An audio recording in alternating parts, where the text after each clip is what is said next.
Connection. Folks, you know what time it is. It is time for the Weekly Spinner Rack. That is the name of this show. Hello, my name is Chris. I will be your host today. Let me just make sure that everything is looking good on my end. Certainly seems to be. Wonderful. Welcome to the show. I'll explain what it is in a minute, but I always like to give shout-outs to some of the folks that are here right at the beginning. So, hello to Steve Sorensen, Jim Mahfood. Oh, thank you for the compliment. He said that he watched my latest episode on Comic Tropes. That's my other channel. Thank you. Hello to Mr. Vicodin. That's a funny name. Hello, A-Man. Hello, Philip Arsenault. Let's see. Hello, Robert Weichel. Awesome. Love to see so many people here. Hey, it's my sister. Hello, Jean. Hello, MF. Great. See a bunch of familiar names and a couple new ones. Hello, Samuel. This is great. Hello, Sean Ali. Also says that he liked the interview with Daniel Warren Johnson. Thank you so much. Interviews never quite get the same level of traction as my fully edited episodes, but to me, they're very important. I'd love to just do nothing but interviews sometimes. Like, I just enjoy that, trying to understand somebody's creative process and history. I know that everybody's got interesting stories. But anyway, it's always going to be a mix here. Hello to Jamilin, David, Ricky. Hello, Daniel. Yep, you are here. Hello, Uros, Chris Sears. Hey, it's my wife. She just says yellow. That's her favorite color. Hello, Jadaprog, Dr. Doom, JSA, Steven Johnson. Awesome. Thanks for being here, folks. So, you might be watching this after it's live, or maybe you're just coming in and you're just lurking and you're like, what is this show? Tell you what, as the host, why don't I explain that? It's the least I could do. It's a mix of a bunch of comic book related things. I'm going to start by reviewing the comics that I read in the past week. Just little mini reviews, just sort of like a quick recap, overall thoughts, so that I can make recommendations when I think something is coming across my desk that seems interesting. Then I'm going to start drawing something, and while I do that, I will be going over the comic book news of the week. And there's a bunch of big comic book news to talk about, some really fun pieces of news. Unlike the last 2 weeks, I've had to start off with some really sad news. The last 2 episodes. Finally, this is just going to be a pretty fun episode, and I'm going to just be drawing something fun that I enjoy. I'm going to draw the crew from the Red Letter Media YouTube channel. I find them very funny. May not be your cup of tea, but whatever. I'm just going to be inking and talking with all of you, taking your questions. Really appreciate y'all being here. Let's see. Oh, Jadaprog says picked up Asadora after your recommendation a few weeks ago, and now the agonizing wait for Volume 6 begins. Totally understand that pain. Yes, but I'm glad you checked it out. Love Naoki Urasawa. I think he's my favorite creator making comics today. Probably. But my favorites can change. Hello, Scar Louie. Hello, Eric Peterson. Hello, Disco Spider. That's a cool name. Hello, Big Gay Dave. Lovely. Some great folks in here. Appreciate it. And, give your feedback. I'm not going to catch everything that's being said. I'll try to interact as much as possible. But I'm giving my recommendations of what I read and just my recaps. I didn't read everything. Curious what you all picked up that you would recommend. So, first book I'll pick up just because it's somewhat related to the last Comic Tropes episode that I uploaded, which was an interview with Daniel Warren Johnson, who is the artist of this cover, and is credited on this book as a co-writer. Let me just double check that that's what they... Yes, it is credited as co-writer. It's called Jurassic League. Looks kind of fun. We've got... the Justice League as dinosaurs. When I heard that idea, heard that Daniel Warren Johnson was involved, I have to admit, I came in with some preconceived notions. I expected this to be pretty bombastic, over-the-top stuff. I would say sometimes it is, and sometimes it isn't. The tone, I wish it was a little more consistent, to be honest. The artwork inside is also by the guy that like came up with the idea, Juan Gedeon. So DC hooked him up with Daniel Warren Johnson to help craft this because Juan has been an artist but hasn't, I guess, written before, or at least not written much. And yeah, this is not related to any continuity. It's just saying, like, what if there was a world where the Justice League were dinosaurs, because it was a dinosaur world? Well, okay, that's fun. Means that we don't always get into everybody's origin that much, because it wouldn't always make sense. Like, we don't dig too deep into Batman's origin, or what is he actually called in this, because they all have pun names. Does it? I literally can't remember. Darn. Well, it's some sort of a pun, and apparently this one did not make enough of an impression to remind me what it was. It's sort of a weird world because, look, I don't need it to be realistic because it's dinosaurs in superhero costumes, but there are also cavemen living side by side with dinosaurs. So, for instance, Superman, or in this is Supersaurus, is raised by humans, even though he's a dinosaur. So that creates an interesting thing. And some of these villains are great. Like Black Manta as this big monster that looks like a manta. I would almost argue that's cooler than the regular Black Manta that fights against Aquaman. It's fun. I wish it wasn't always so serious at times. Like, it slows down here where Wonder Woman, is getting sort of her mission and stuff, and they're talking about, like, how serious things are. There have to be stakes in this, but we're dealing with a pretty goofy idea. Like, a little more over the top than your traditional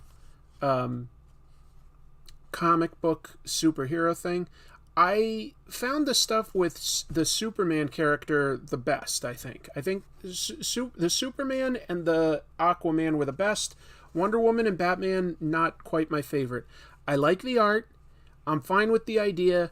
I would just say tonally, it's not always sort of like that over-the-top silliness. Like, obviously it is here and there.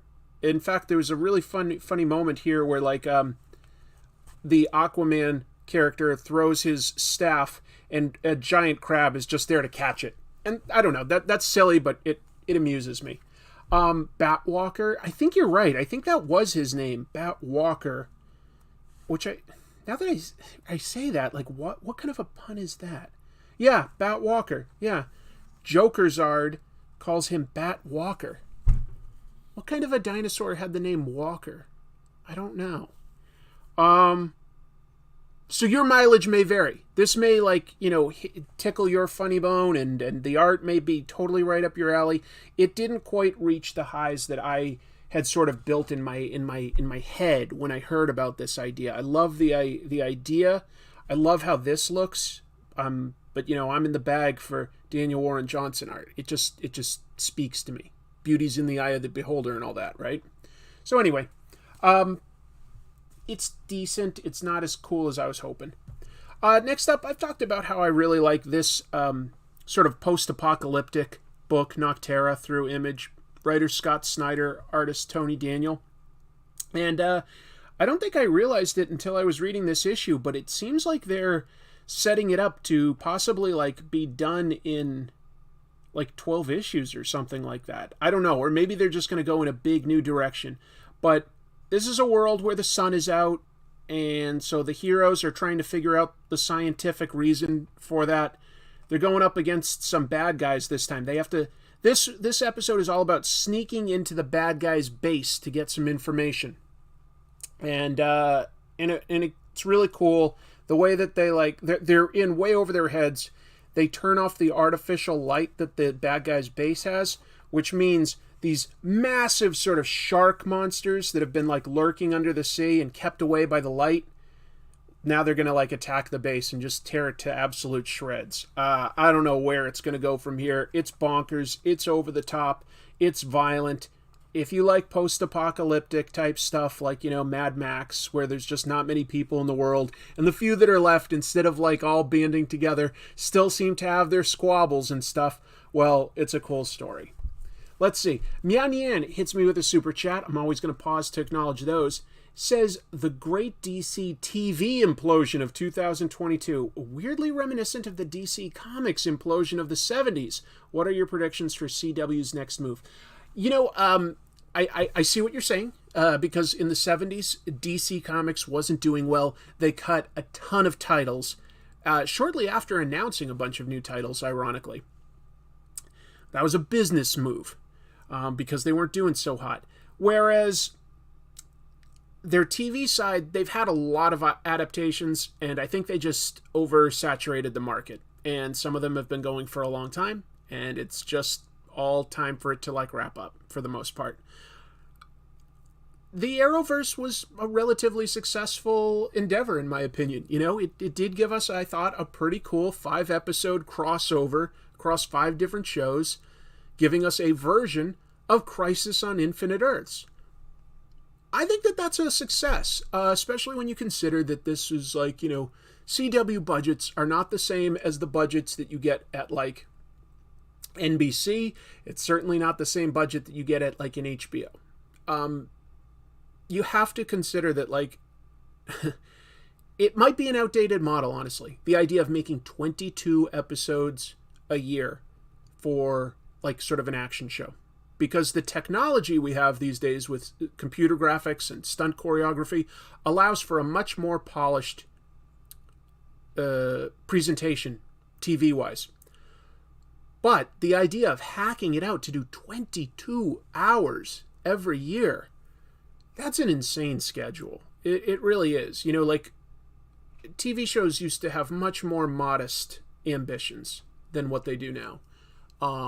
And it might be time to rethink the whole model. I think it's good to back off and sort of end some of these shows and rethink it. What about some, still have some crossovers, but maybe some 8 or 13 tops episodes a year, tops. I think would allow for a lot more of a polished presentation. Just my thoughts. Because, when you look at some of the better superhero TV shows, I would say that Amazon Prime has been doing a good job with both The Boys and Invincible. And those are pretty modest seasons relative to what networks are obligated to try to do, because they got to fill up so many hours of programming space. Sometimes 13 is even too many, though, because when Marvel was doing their Netflix shows, I liked most of those Netflix shows, but there could be some episodes that dragged. 13 episodes was a lot to carry a season. Whereas now they're doing it on, say, Disney Plus, and it's being run by Marvel Studios, and, you'll have 6 to 8 episode seasons. Seems to work at a little bit better pace, in my opinion, there. Yeah, I've heard good things about Superman and Lois. Have to admit, I haven't seen that one. I did see the trailer for Season 3 of The Boys. It looks good. Let me continue real quick with some of these reviews, because I don't have too many things to review this week. Picked up the latest issue of Superman, Son of Kal-El, by Tom Taylor and, what's his name? Last name's Tormey. Cian Tormey. It's fine. This series, just barely hooks me enough to keep reading, but I can't give it a strong recommendation. This is young Superman, the son of the original. He's the only Superman these days. Batman's telling him that his boyfriend is involved with terrorists, which he doesn't believe. And he's got a high-tech villain that has diplomatic immunity. And in this issue, that villain literally remote controls superpowered people with the intention of using them as human bombs and stuff, just to make it look like Superman is failing. But Superman does microsurgery on this guy to keep him from exploding. He uses his X-ray vision, microvision, and heat vision to cut out the technology in this. Okay, that's fine.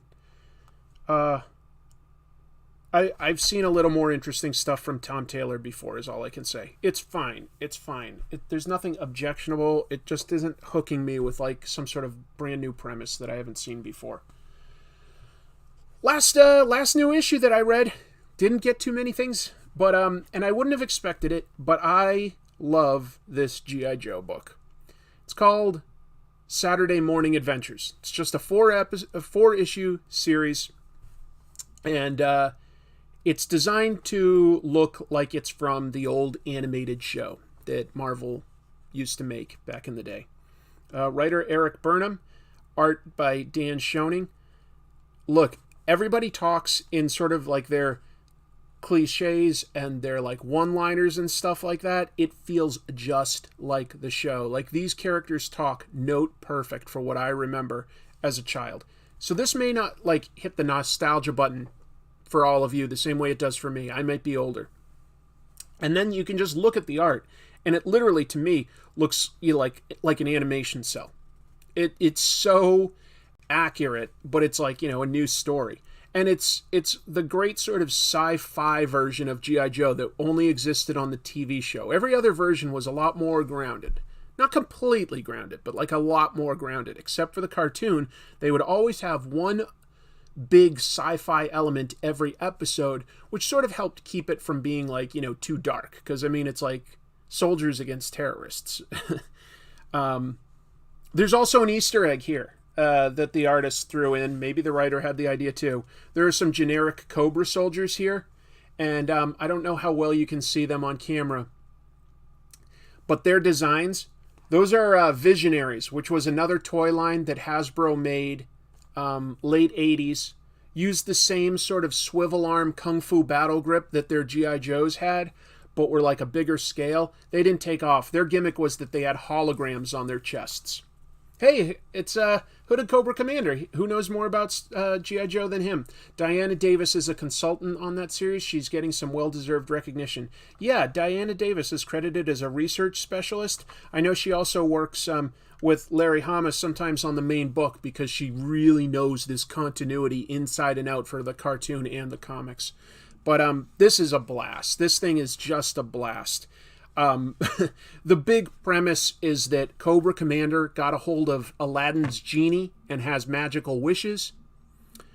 What it can do that like the TV show honestly couldn't always do is they can just use as many characters as they want because they're not limited by like, hey, we only have the budget to animate 10 characters this episode, or we can only hire like, 6 of the voice actors. So you want to throw in like Firefly, Copperhead, and Storm Shadow?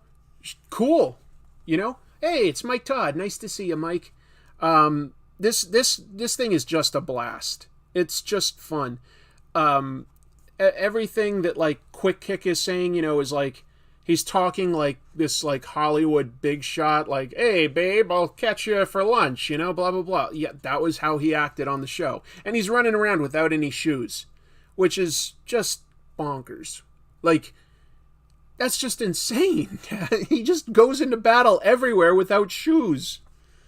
That doesn't make sense. These guys are supposed to be in an army.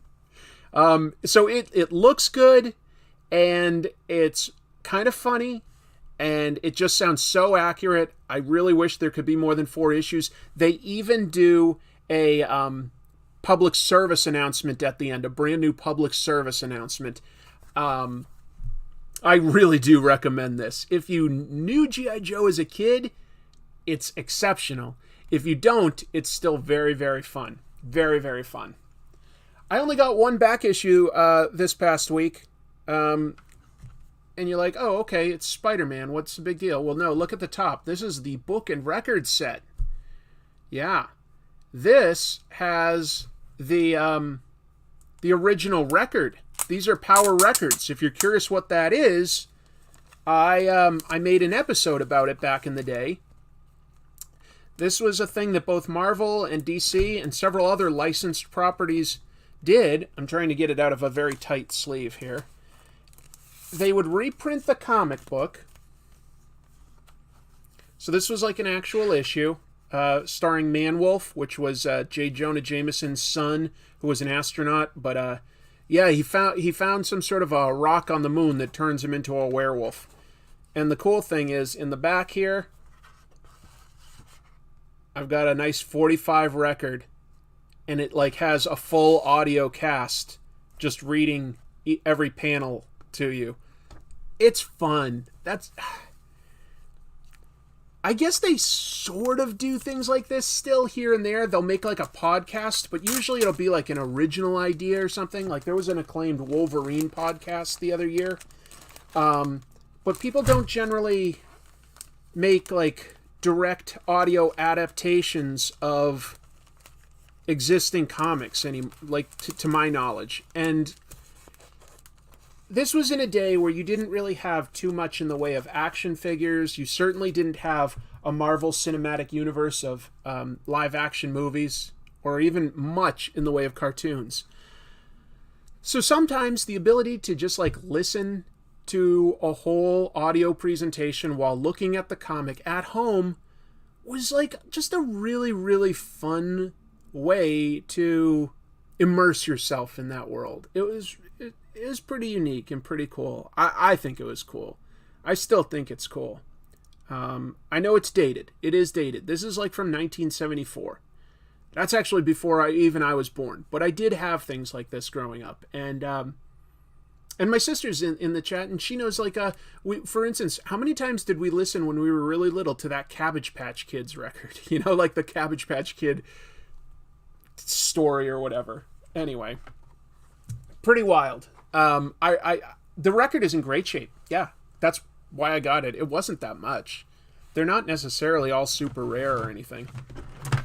All right, so I've sketched out lightly some loose, I guess you'd call them caricatures, although I don't think I'm great at capturing likenesses, but I'm trying to draw the Red Letter Media crew guys because I really like them.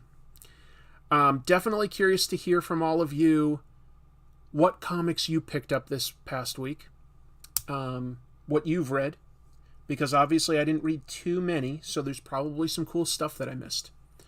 I don't have a record player right now, man. I don't. I need to get...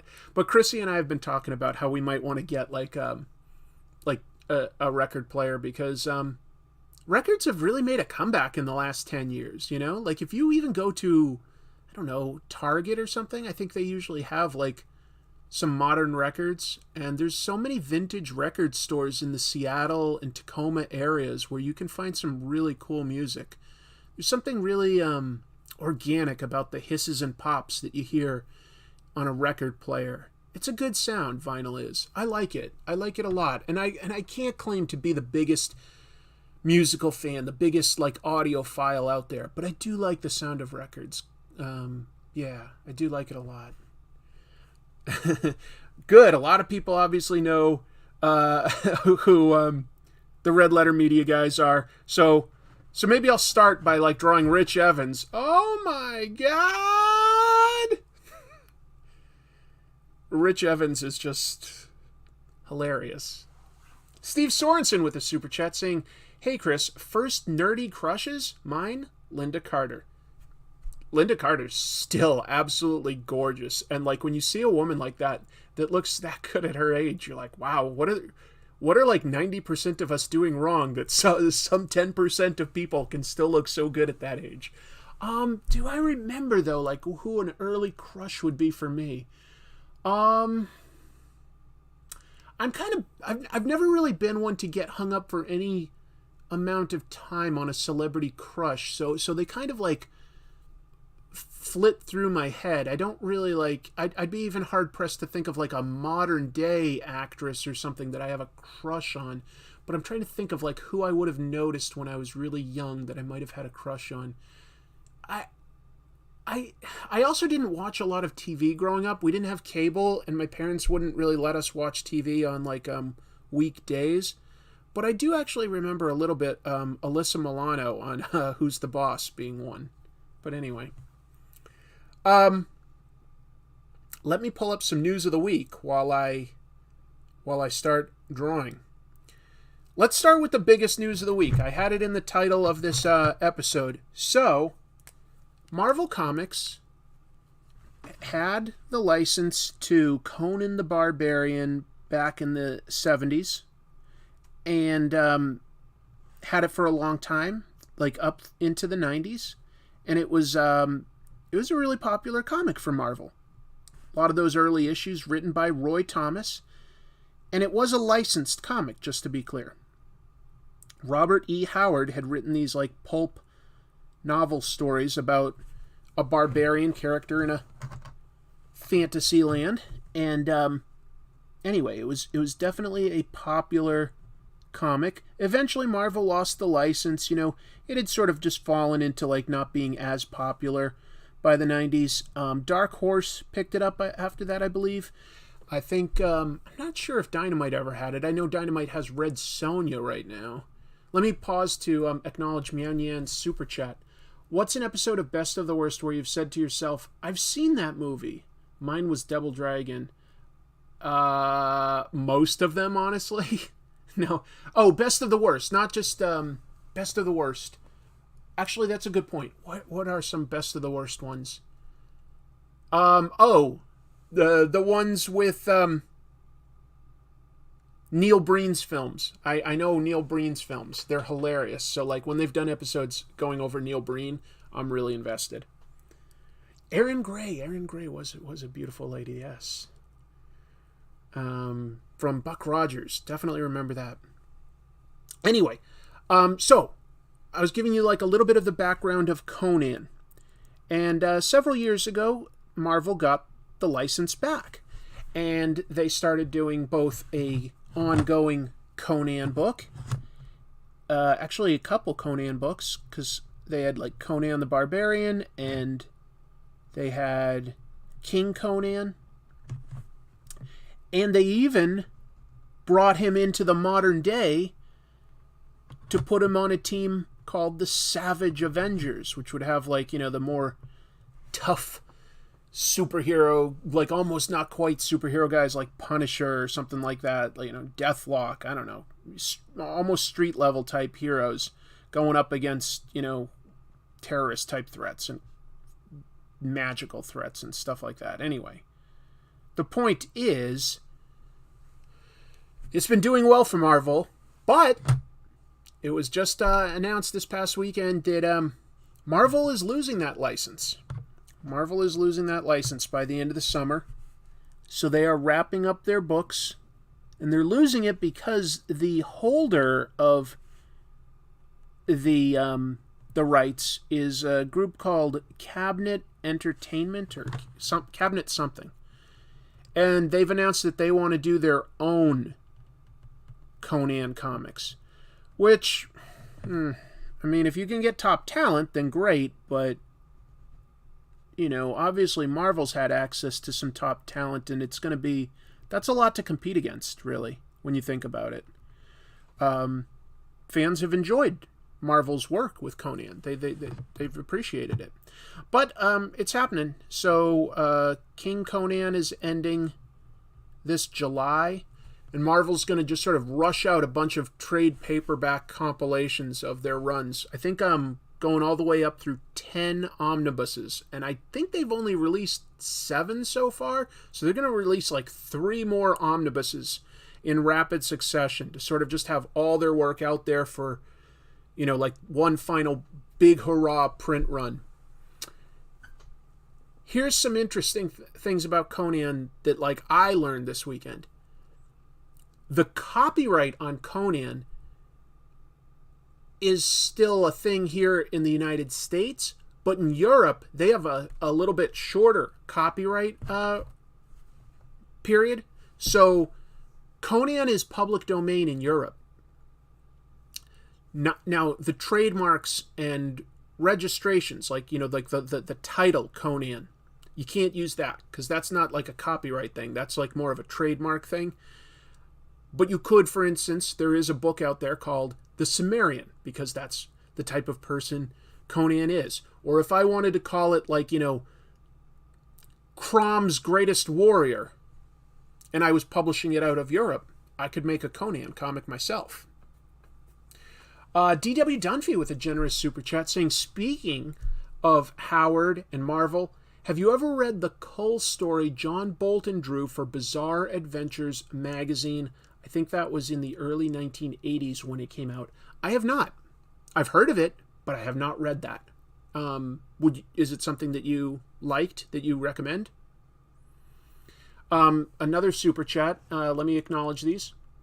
The Conan story confuses me. What happens when Conan goes into the public domain? Couldn't he come back? Possibly, Steve. Possibly. Thank you for the super chat. Copyright protects the idea itself, okay? But the actual execution of that idea are things that you can, like, have registered or trademarked. So,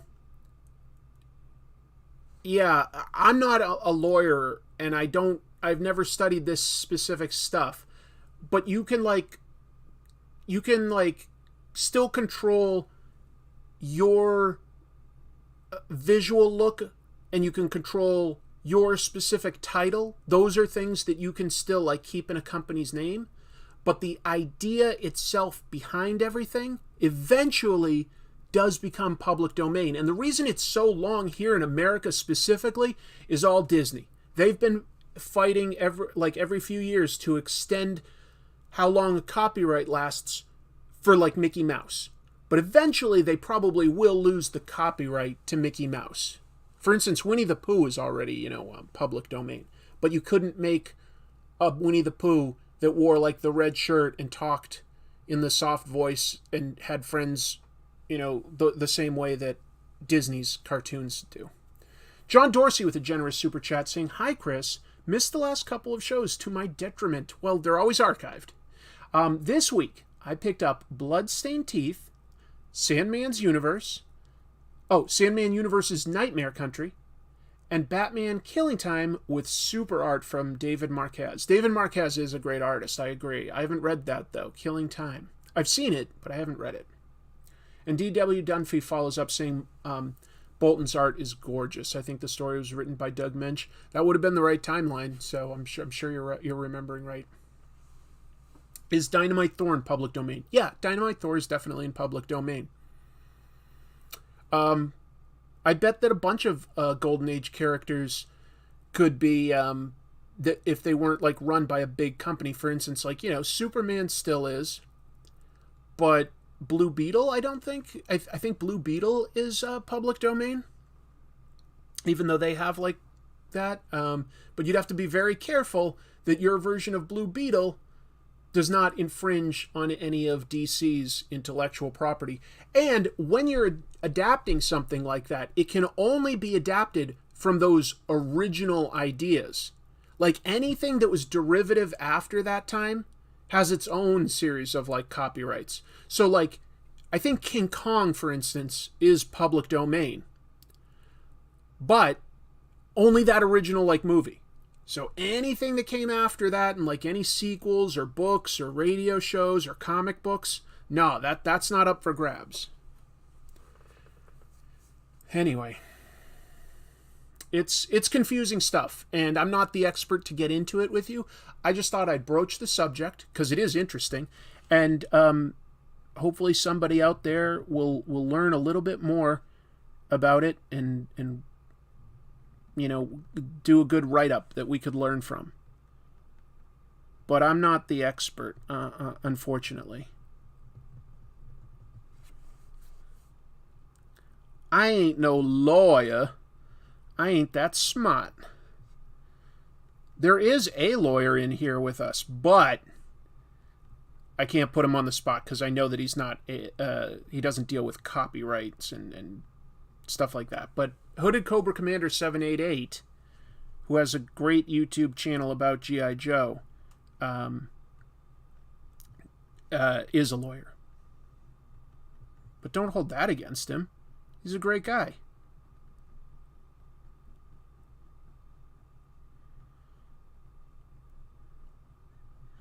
It's kind of funny. We both love G.I. Joe, and specifically we love the version of G.I. Joe created by Larry Hama, who does the comics. And in the comics, bad guys are always presented as being like lawyers or used car salesmen, and that's what we're both. That's what we both have for jobs. Like, we're bad guys in our hero's world. John says, "Yeah, I'll still watch them, but the experience is not the same if it's not live with you and the lovely Tropes Nation." There you go, everybody. Tropes Nation. Apparently, Conan becomes public domain in 2028. Here in the U.S., yeah, but it is already in Europe. Thanks, Black Phoenix. As a longtime Hong Kong film fan, isn't it fun when their films openly flaunt copyright laws? Well, yeah, certain countries have very different rules and regulations on copyright law, and also what they will enforce for copyright law. For instance, in Japan,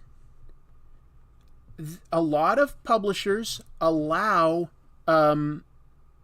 for fan comics to be made with their intellectual property, so long as they're not selling too many copies. They don't go after that because they consider that potential future talent that they might want to recruit, and so they allow that very much.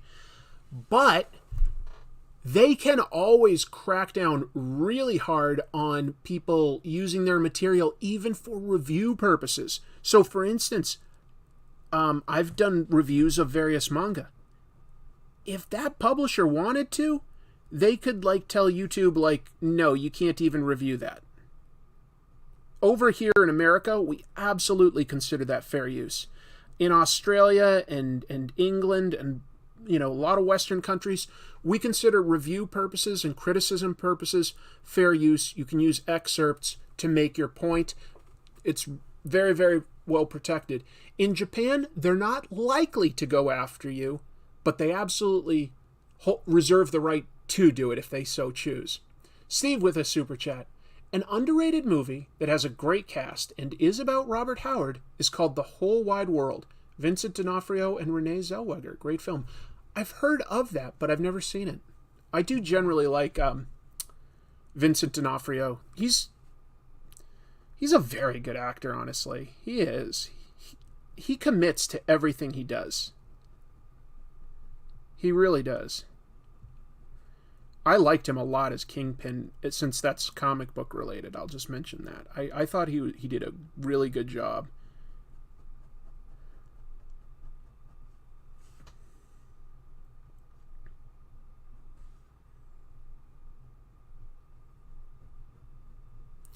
Let's see. I wanted to ask this a while ago, but what do you think of Mirage Studios being defunct? Yeah, it bums me out a little sometimes, but, Peter Laird does still retain the right to make his own Ninja Turtles comics, like a couple every year, if he ever wanted to. He did retain that right when he sold off all the other rights to Ninja Turtles to Viacom. So technically they could sort of still exist if Peter Laird ever wanted them to. I say technically because, unless Kevin Eastman's involved, is it really Mirage Studios? Because to me, Mirage Studios was those guys guiding a small team of really cool independent artists.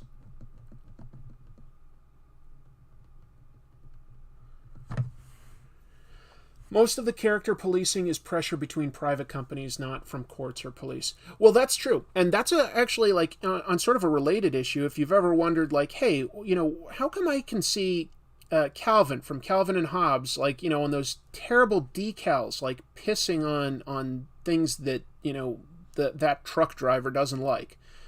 Well, there's a specific reason, and that is Bill Watterson, who created Calvin and Hobbes, really didn't want to have any merchandise for it, for the most part. He allowed one or two little things like calendars and stuff, but he didn't really want any merchandise. Well, that's fine, and it's to be lauded.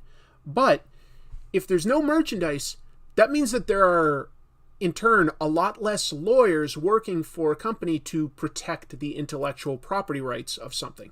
Whereas, there's a million Batman or Spider-Man products out there. That means there's almost as many lawyers watching to see if something gets infringed on, because that's their job. That's how they're going to get paid, you know?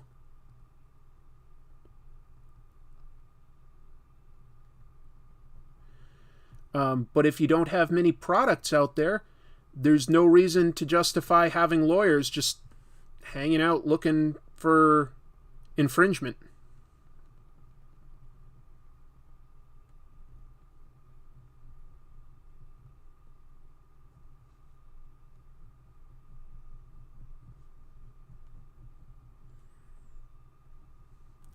There's more news than just one thing, though. Yeah, I liked Last Ronin too. I liked it too.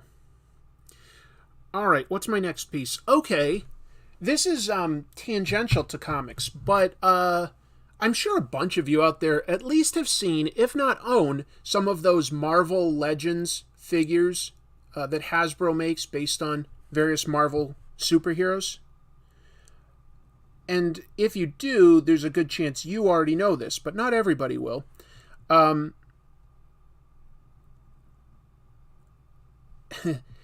to phrase this? There's a piece of me that wants to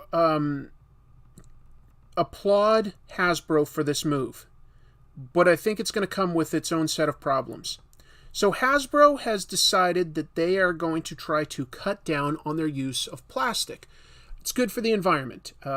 Plastic doesn't degrade well, at least not most of the plastics that are used in packaging specifically. So that's the part that they're trying to cut down on, is all the plastic that they use for packaging. Now, you get your average action figure, and I guess I've got an action figure. This isn't by Hasbro, even though it's like a Hasbro property, I think. So, look, this is what we're talking about. This plastic window. It allows you to see the figure. Decide, hey, I like how that looks. Impulse, I'm going to buy that. Well, Hasbro has announced that for their Marvel Legends, and pretty soon probably their other things like, G.I. Joe, Star Wars, Power Rangers, they're going to get rid of this plastic window, and this is just going to be a cardboard box. Because cardboard, of course, can degrade. And they'll have a big photograph art of the figure inside. But think about that's great for the environment. That's to be lauded. But how do you know what's inside now? Because there are people that will get a rare figure and a very common figure, sell the rare figure without the box on eBay, and put their common figure back in that packaging and return it to get the money back, like the $20 or $25. That's not great. You know what I mean? It's going to be very hard to say, is there a fake figure that's been returned and put back on the shelf? Because honestly, an employee at a big box store, they just don't know. And even if they did, would they really be motivated to care that much? They're usually getting paid not much more than minimum wage. That makes it pretty hard to care about policing and doing extra work. So I do think that could be a problem pretty soon. I think that that will piss off collectors who leave things in a box. Exactly. Some people like to have something mint on card, right? Suppose I got this, and this isn't probably mint. I don't know the grading for toys. But I can at least tell that's the figure. He's got his accessories, and I can look at the packaging. But if I couldn't see inside, how would I know if that hadn't been tampered with or mispainted or something? It makes it very hard to grade and collect. It sort of takes away from some of that. A cellophane window? Yeah, but then that makes it really easy to just sort of punch and grab. What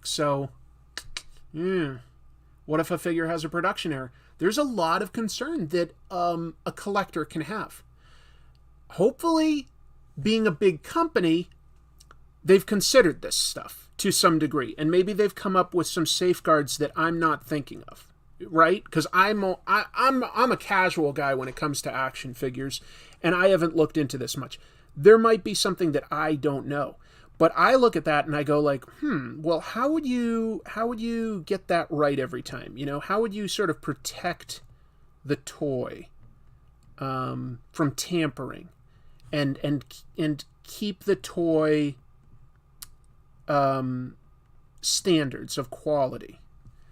Obviously Lego releases all of their things in a box. You don't see inside. You just sort of trust their quality controls, and Lego has incredible quality controls. I've mentioned before that I collect Hot Toys, right? If you bought this on the shelf, this is just a box. I don't necessarily know that the Yondu inside is going to be in fantastic condition until I open it. But I trust Hot Toys and I trust Lego. So, maybe they just come up with some anti-tamper coverings and we just have to trust their quality control. Maybe. Can you do a portrait of Amber Heard? Probably not. Probably not going to jump into that because there's so many channels covering that stuff. But good joke. Going to jump back and watch your reviews for the week. Good. Thank you, Super Pickle. I think it's generous to presume the large company has thought of their customers to any significant degree. Well, John, I don't want to be too cynical here. I do think that they have hopefully given that some thought. I mean, that is how you make your money, is by keeping your customer happy and loyal and spreading word of mouth. There's no faster way to tank yourself than to not have good customer service. So I don't know. You definitely could be right. But I'm just saying, if they've got some common sense, they've given this some serious consideration. And hopefully at least more than my, armchair analysis right now provides. I don't know. Lego is actually planning to have no plastics in their packaging by 2025. I know. I do get a bunch of Lego sets, and they've already found some parts that they can produce with plastics that are based from plants, which is biodegradable. And you can't really tell the difference, and the quality is still good. But it's only certain small parts right now. That's definitely it's a concern, because as much as I love the idea of certain action figures and stuff like that, I would never want them at the expense of what's going on with the environment. I would never want to just screw over a future generation so that I could have something cool on my shelf. So I do consider the environment a really important cause, and I do think it's something important that these companies need to consider. The execution, look, I'm glad I don't have to be the guy to figure out the solutions. I'll say that. I'm glad that I don't have to be the person that's yelled at because, the solutions aren't good enough, or this, that, and the other. Because it doesn't sound easy to me on how to get this right and how to make everybody happy. Hope they show a 1-1 image on the front. I think that's the idea, MF. I think that's the idea. What is he drawing tonight? Magic Mike? Well, this is Mike Stoklasa. But no, I'm drawing the Red Letter Media crew, it's a YouTube channel that reviews movies. And I think that they're very funny and have good insight. It's not that I always agree with them, but I really think they have a great presentation as far as YouTube goes. And I just thought it would be really fun to draw some of the guys that I like. So that's all. I'm just doing something kind of fun. Usually draw something sci-fi or comic book related, but this is still sort of nerdy related because they'll review all that stuff.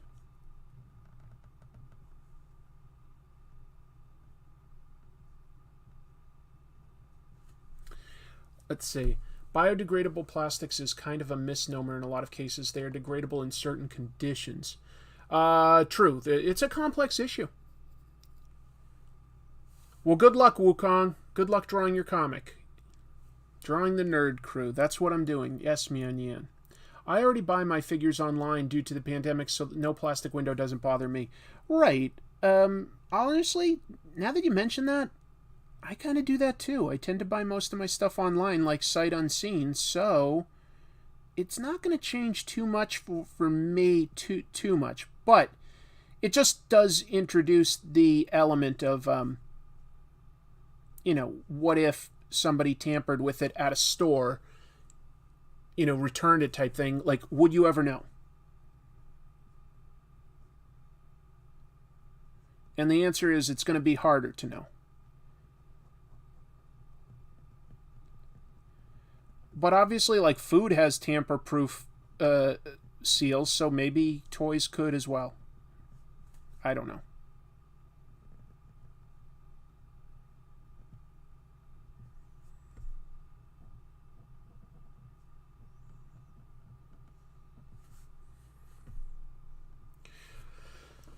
Beats having them sold in Ziploc bags. There we go. Hey, I've got more news than just that. You think I'm going to leave you with just 2 pieces of big news? No, I've got more than that. This one was just interesting to me. Moon Knight just wrapped up. That was the latest Marvel TV show on Disney+. Personally, I did like it. I know it didn't meet everybody's expectations, but I liked what they did with it. I thought that, like, by the end, it was a very faithful adaptation, and they did some cool character stuff. I like Oscar Isaac as an actor, too, so I liked it. But anyway, it doesn't really matter what my review of it is. This is just an interesting anecdote about it. The one thing that's, like, perhaps most unique about this Marvel production is it didn't really have any big connections to other Marvel Cinematic Universe stuff. It just didn't. But originally there were plans to have some connections, specifically to Eternals. And it does make some sense when you think about it. The executive producer, or one of the executive producers, I think his name was Grant Curtis. Anyway, he was on the Phase Zero podcast talking about this, and he explained that they originally had an idea to at least have Dane Whitman show up, working at the same, museum that Stephen Grant does. That makes sense. It's in England. It's a museum. That's a pretty easy connection to have them both work at the same one. At the last minute, they felt like, you know what, like, it's a fun early idea, but the further we're, like, developing the show, the more that we're seeing it's really just a character study, and having that sort of cameo wouldn't add anything to the story. So they opted to just not force it. And I think that's a good decision. I think it would have been fun. It makes sense as far as a cameo would have gone. But so it was scrapped as the show got developed. But there was originally a plan to sort of have that tie-in to Eternals of all things. That said, like, I feel like that makes sense. I feel like it makes sense. Let's see, the Eternals, I think NerdSync talked about its weird connection to Eric Von Daniken and Ancient Aliens. That I don't know about. Yeah.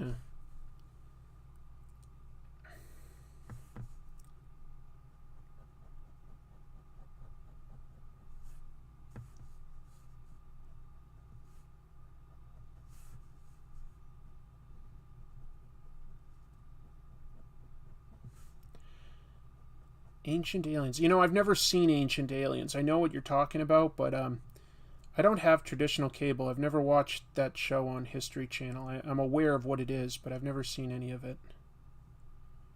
It sounds a little goofy, but I don't know. Maybe it's very intentionally supposed to be? Again, I'm not an expert on that one. When am I an expert on comics, I guess? Yeah, I think I know about comics. Only thing I heard with it was that I thought did the thing that happens a lot in the MCU where they introduce a character that's really only the same in name. Only issue I had with it. Yeah, maybe. Here's a quickie piece of news, okay? Get ready for a quick... We'll call this a bite-size news piece. Where's my audio guy? Play the bite-size news. Oh, no, I don't have an audio guy. That's right, it's just me. There is an artist in comics, Joyce Chin. She's a great artist. You may also know her as the wife of Art Adams. He's a pretty famous artist as well. Anyway, going back about like 25 years now, she did a pinup that was in an early issue of Spawn, somewhere around like issue 40, I'm going to say. And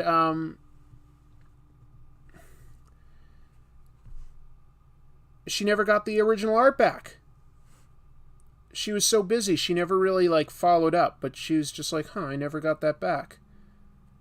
Well, Todd McFarlane recently found it. It was like in a garage, and he was like, oh, wait, why do I still have this?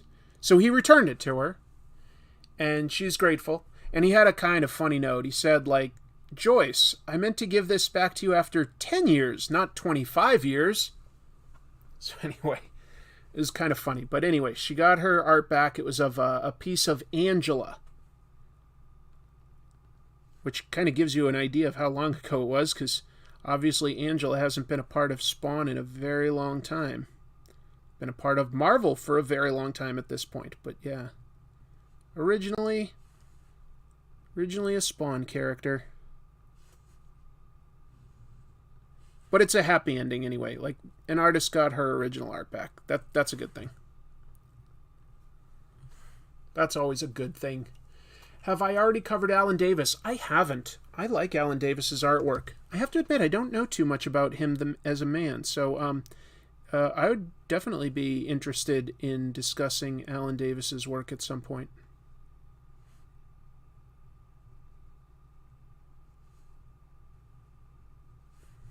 That's a good idea. And I have considered it. I just haven't had time to prioritize it yet. There's always so many ideas that I have. So many ideas. Wow, Riv Wilson with a super chat to get an audio guy.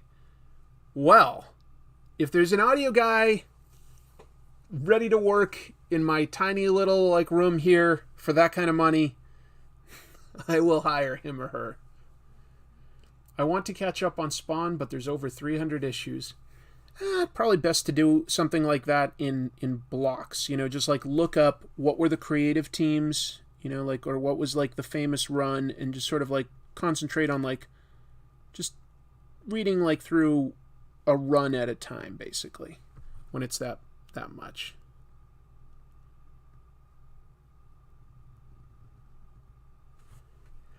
Because you're right, that's a lot of ground to cover. A lot. That is a lot of ground to cover.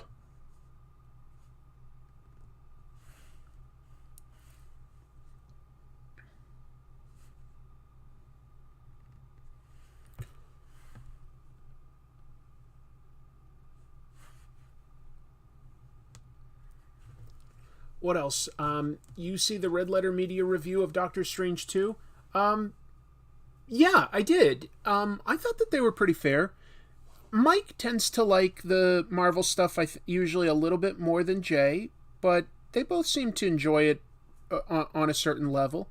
And I would generally agree with them. I think I might have had a better time at it than they did, but I thought that they were fair in their review. It was... yeah, it's always interesting to see somebody's like analysis when they really do take the time to talk about each element that they, you know, appreciated versus didn't. Sometimes when I watch their show, though, the one thing I do think is they tend to get into sort of spoiler territory pretty quickly, and they'll announce it. You know, they're not like trying to like ruin something for you, but yeah, it is. Sometimes I wish that they could give their overall thoughts a little longer before they hit spoiler territory, because otherwise it only makes sense to watch their review if you don't plan on seeing it or if you've already seen it. And I love watching their show, so it bums me out where sometimes I'm like, oh, can't watch this one yet because I'm going to see that. I don't want to like, you know, get hung up on a spoiler. Maybe that's silly. Let's see. Hi there, can you draw Lego Sonic? Lego Sonic? I don't know if I could draw Lego Sonic. Let me see if I've got like a little piece of scrap paper here somewhere. I can draw it on the back of this one. Lego Sonic. Let's see. Probably not, but...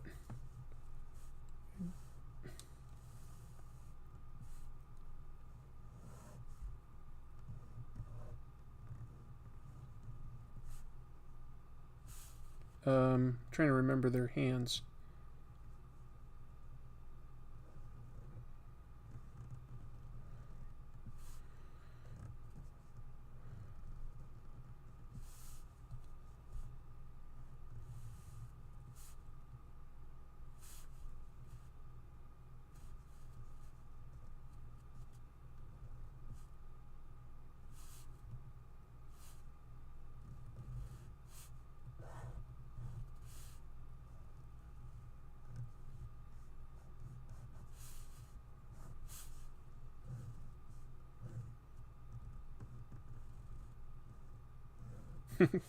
I'm not getting the perspective right at all, but whatever.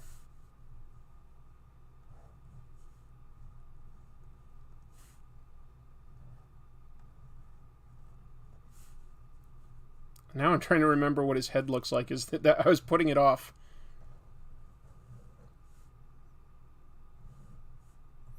Is it something like this?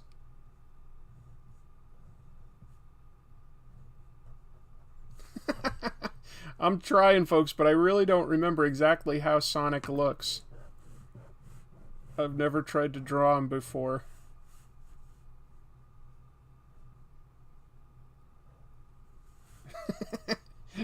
I can't remember what he looks like. Is it something like that? And he's really going fast, see? I feel like there's some parts of this that are right, but there's definitely, like, I don't remember what his face exactly looks like. I don't know how it connects. Hopefully that was fun for everyone. For everyone. Incredible, yeah. I might have gotten it right if I was drawing Sonichu. Big fan of Sonic. No. It's basically the same thing, right? Just colored differently.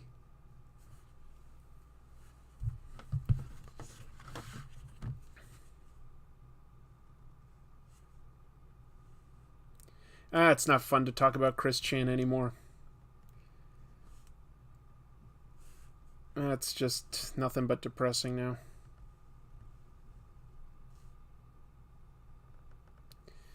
Alright, let's see what I can do for drawing Mike over here.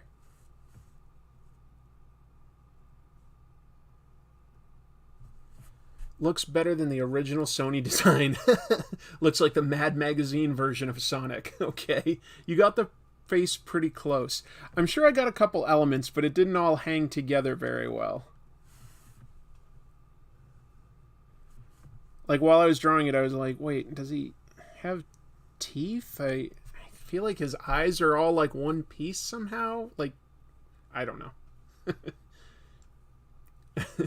Okay, some people liked it. If my son hadn't already gone to bed, he'd have been in awe of your Lego Sonic. Mike, I know you're a better artist than me. You definitely could have given him a better Sonic than I did.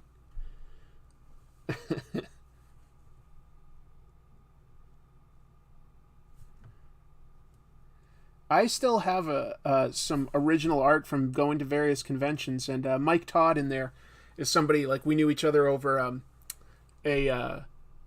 what do you call them now? Message board. And he drew me a really funny Wonder Woman that was like in her invisible plane. So she's just like sitting there in space. He like didn't draw the outline of the plane or anything. She's just drawing like she's piloting it. And then there's like a turd like in the back, and then like an arrow saying, "This is the invisible plane's bathroom." I don't know if you remember that, Mike, but I thought that's still pretty funny.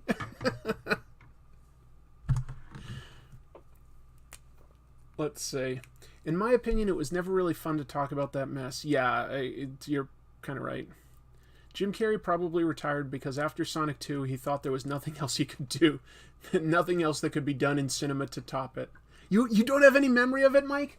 I don't know where it is off the top of my head, but sometime I'll have to like try to find some of the art that I've gotten at conventions and share it on like my live show. That would be cool.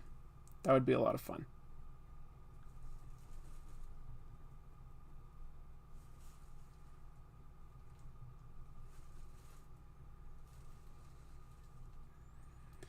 Do you remember Manitar?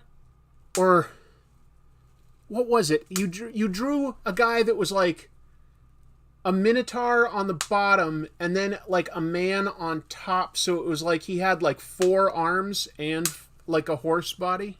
Minotaur. Mike has some pretty funny ideas.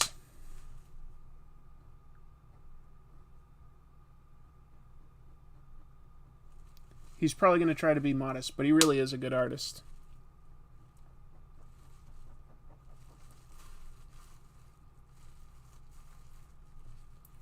Do you remember Mr. Popper's Penguins? I remember that title, but I never saw it.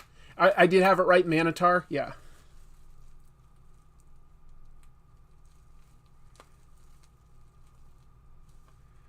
We definitely all came up with some pretty funny ideas at the conventions for things to draw.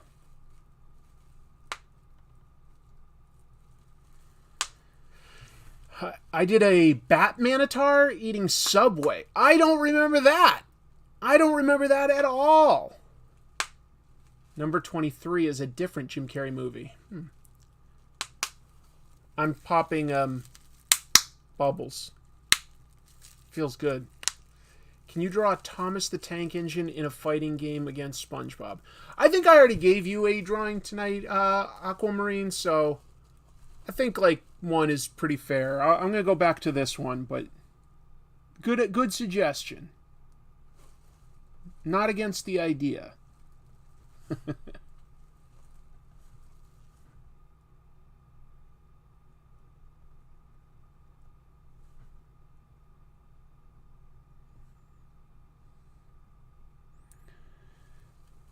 What's everybody wearing? Oh, okay. That was my idea. Harley Quinn with a half motorcycle body. All right. I'm looking forward to the day Venture Brothers comes back in film form, and then they can have a Manitar. Well, they definitely have to pay Mike some money, because we can prove that he came up with it first. We could prove it. If need be. Yeah, I love that, like, Venture Brothers, it gets canceled, and I'm bummed, but it, like, took so long for every season to come out that it's like it's hard to remember sometimes. And then they get my hopes up. Like, over a year ago, I think they were like, we're going to wrap it up with, like, you know, a movie that Adult Swim is producing. Like, it's probably going to be direct to Adult Swim. But I was, like, excited. And then it's like, you just don't hear anything, and it's, like, so easy to forget. I'd love to see Venture Brothers wrapped up. And I'm jealous of the people that will discover it later when they can watch all of it at once. Because I don't know if there's ever been a slower show to come out than Venture Brothers. And I love it, but I sincerely can't think of anything else that, like, TV-wise, that got delayed as much.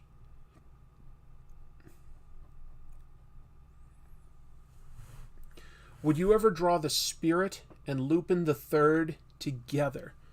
I don't really know Lupin the Third. I mean, I'd recognize it if you showed it to me, but I can't picture it in my mind's eye well enough to draw it. So, like, the Spirit, probably I could, but Lupin the Third, I probably couldn't picture well enough to draw. So that would be a tough ask. That would be a tough one to do.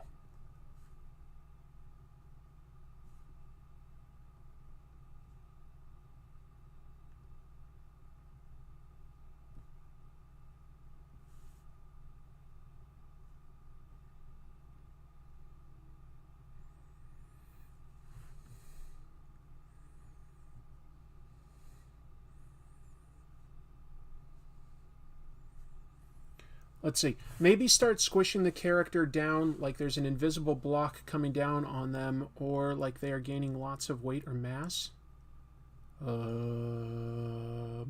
Sure. tell you what. I'll give you another piece of news. I'm generous like that. Okay. I love Spider-Man. I'm kind of excited about this, but this is weird. Marvel announced that they're going to release, later this year, Amazing Fantasy issue 1000 to celebrate Spider-Man's 60th anniversary. Okay, he debuted in issue 15, and while Amazing Fantasy hasn't been published, okay, you're coming up with a nice round number, 1,000. As though there's been 1,000 Spider-Man issues, right? Well, a friend to the channel, YouTuber, a comic tuber, and somebody who's getting her PhD in comics, so she knows comic history. And she's willing to sit down and make charts. Michaela Laird. Michaela was like 1,000. Boy, would it really be a nice even 1,000 this year? She added it all up. She said, okay, let's add up, first of all, just the issues of Amazing Spider-Man, the main title, including like annuals and things like that. And she came up with the number, let me see here, 904. 904 is the most she could come up with for just Amazing Spider-Man. That's pretty far short of 1,000. That's about 100 issues. That's a lot of issues shy. But okay, what if you added together the other Spider-Man titles? He's had just adjectiveless Spider-Man titles, Web of Spider-Man, Spectacular Spider-Man. Well, if you do that, she gets 1,498 issues. So how did they come up with 1,000? I guess it's purely marketing. Purely marketing. Like, hey, it's his 60th anniversary. Here's his 1,000th issue. But it isn't accurate. Like, you could have said probably 1,500 and justified it somehow. But you definitely can't justify a calculation that gives you 1,000 issues. It just doesn't work.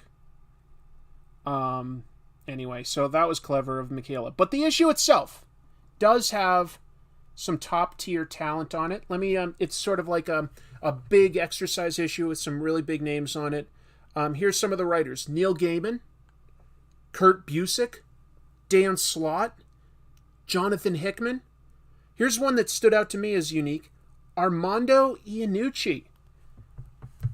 That's a British sitcom writer. He created the show Veep over here. And what was his big sitcom over in England? I want to say it was something like Up in the Air. It was something like that. It was a political one. Anyway. There were 14 non-Spider-Man issues of Amazing Fantasy. Sure, yeah, I guess you can add those because you're calling it Amazing Fantasy 1,000. It just doesn't really make sense, It just, I don't know. Seems arbitrary and kind of like fake.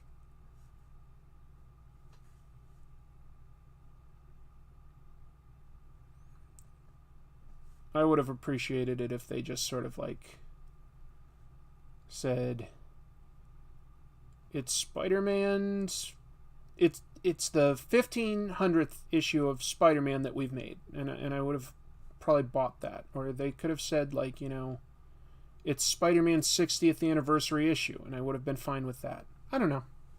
Thick of it. Yes, Armando Iannucci created the thick of it. Thank you. And Death of Stalin. Yep, he did Death of Stalin. Funny guy, honestly. So I'm curious to see what he does with Spider-Man. Wouldn't have been a name I expected to see listed in Spider-Man's 60th anniversary issue, but curious. He must have had something that Marvel was like, oh, we want to do that. He must have. Hello, Tari.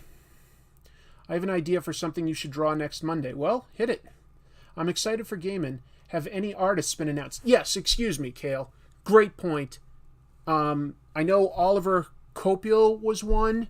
I believe John Romita Jr. is another.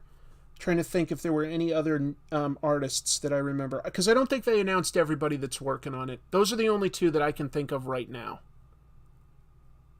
If I think of someone else, I'll shout it out. But I think that's all they. I think that's all they announced. I'm shocked there's no Stern or DeMatteis in the creative list, right? You know, that's a great point, Riv. That's a great point. I would definitely love to have seen J.M. DeMatteis put in there. I mean, he had a huge contribution for Spider-Man. Actually, so did a bunch of writers that are still working. Peter David has a pretty solid run. David Michelinie. Hell, you know, for the 60th anniversary, I would be surprised if, you know, they invited guys like Eric Larson and Todd McFarlane to do, like, even just a pinup or something. I bet that they would consider doing it. You know, they get paid for that. I'll also be stunned if Mark Bagley isn't in there. I didn't see his name listed, but I would be pretty stunned if they didn't put him in there, because I'm pretty sure nobody has come close to drawing as many issues of Spider-Man as Mark.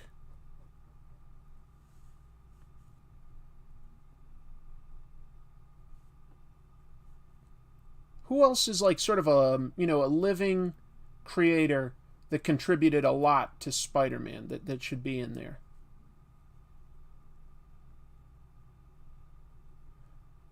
You know, with something new. Just something new.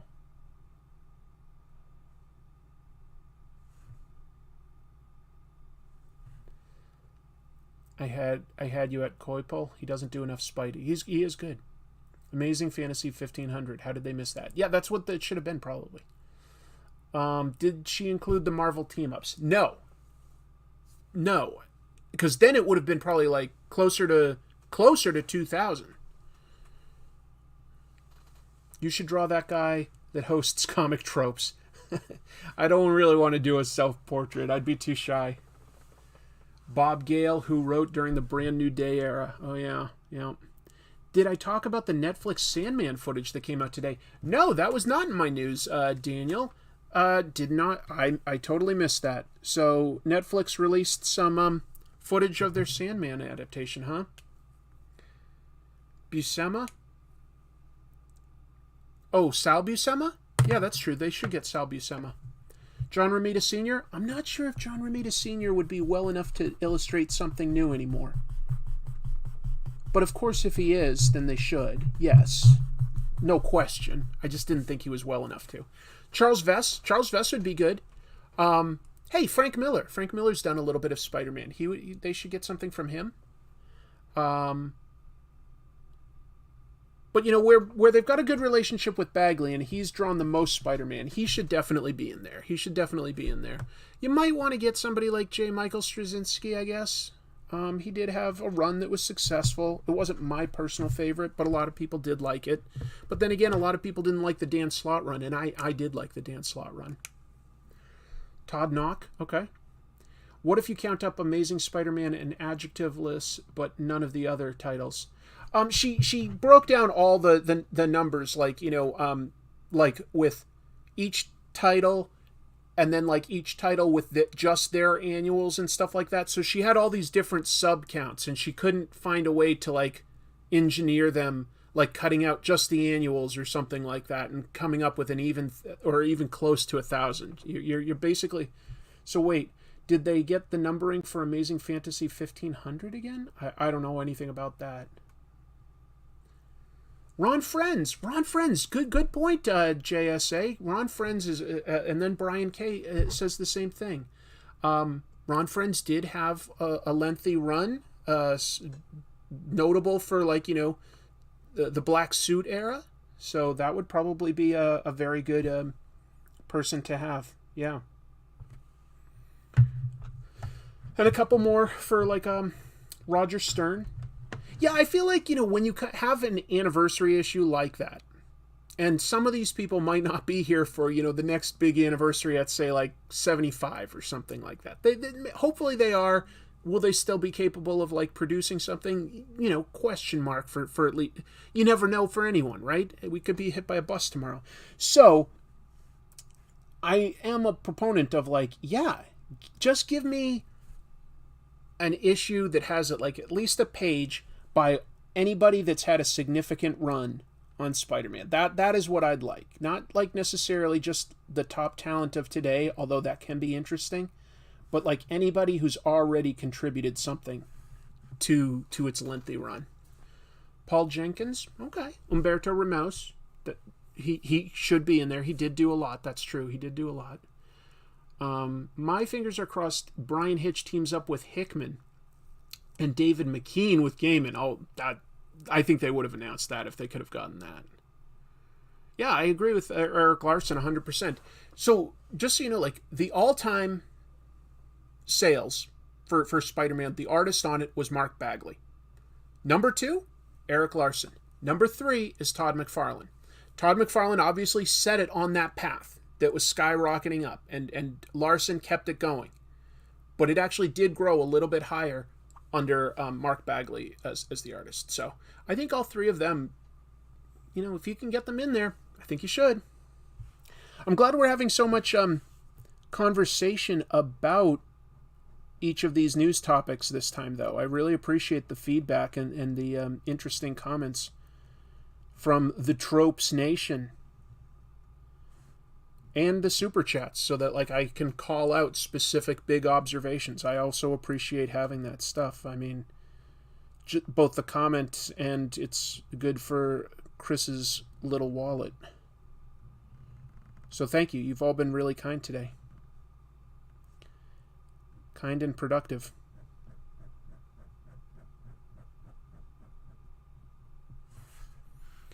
Do you think there will be any Todd McFarlane? It hasn't been announced. Yeah, Mike Zeck I would love Mike Zeck. I'm a humongous fan of Mike Zeck. He doesn't do that much art these days other than some commissions of like, you know, like reproducing some of his stuff. But I would love it. If he was down in any way, I would love it. Mark Bagley did a great Black Cat. If Todd is on good terms to even try, if he want to, Marvel would have to reach out. Of course Marvel would have to reach out, yeah. Todd's done 1 or 2 tiny things with Marvel since he left. A 9/11 issue, I think he did a page or a cover, and one of those Conan omnibuses that I was mentioning earlier that Marvel's releasing, covered by Todd McFarlane. So they do a few things with him every once in a great while. Oh, Rick Leonardi. Wow, good call out, Mike. Yeah, that was, I think, on Spectacular Spider-Man. He had a bit of a run on that one. Definitely a guy that doesn't get enough credit. Yeah. After Eric Larson, my fave Spidey was Steve Lytle. Yeah, Steve Lytle had a really unique style. I best remember him for doing a lot of the covers on Classic X-Men, which was a reprint title of X-Men issues, and he created some really nice looking covers on that. They've been putting Todd's books back out lately, so it doesn't seem impossible. Todd did a Wolverine variant not that long ago. Right, so I think it's a good enough relationship that like they were like, look, we'd love to have you do like, you know, just one page or one cover. You know, I'm sure that they're paying him very, very well for it. And I don't think he's against... He was never really against Marvel so much as he was for himself and getting compensated what he considered fair. And so I think that Marvel possibly learned their lesson, because, you know, there's never been a second mass exodus from Marvel or DC the way that Image was in 92.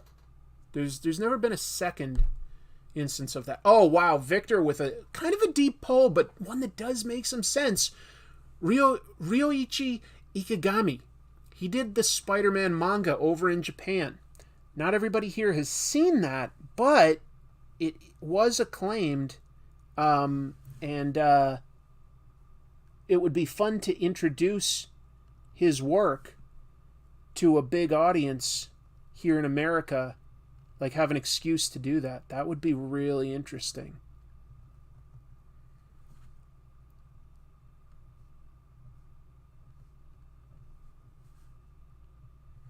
Well, you guys have some really fantastic suggestions. I love seeing you pull deep into Marvel's history there. Alex Saviuk. Alex Saviuk was, the guy on Web of Spider-Man for a very long time. And an underrated guy. Didn't get a lot of credit. There's a bunch of people that didn't. The only pairings out of those that are announced are Slott and Chung. Okay, there's another artist. Michael Cho and Falcone. I don't know who Falcone is off the top of my head. Sorry. If I could get access to it, I would love to review manga adaptations of American superhero stuff. I have the Batman manga. I think you can get the Spider-Man one somehow, although I don't have it. But one that, like, they've also did briefly a Moon Knight one, and that has not been ever, like, reprinted or issued here in the States. That would be really cool. Like, if I could get access to all that stuff. Yeah, Ryoichi Ikegami also did Crying Freeman. Pretty famous. Pretty famous. A lot of people have at least seen the anime adaptation. Yep. Well, here, that was awesome. That was awesome. Let me move on to Batman Hong Kong. Yeah. Yeah, there was an X-Men manga. That was like more in the 90s, wasn't it? Oh, okay. Human Target is a comic by Tom King and Greg Smallwood that has earned a lot of acclaim. It's a maxi series. I think it's designed to be 12 issues. They're like halfway done, and they're on a small hiatus right now. I believe it's mostly so that, like, you know, Greg Smallwood can keep up at his typical excellent level, I believe.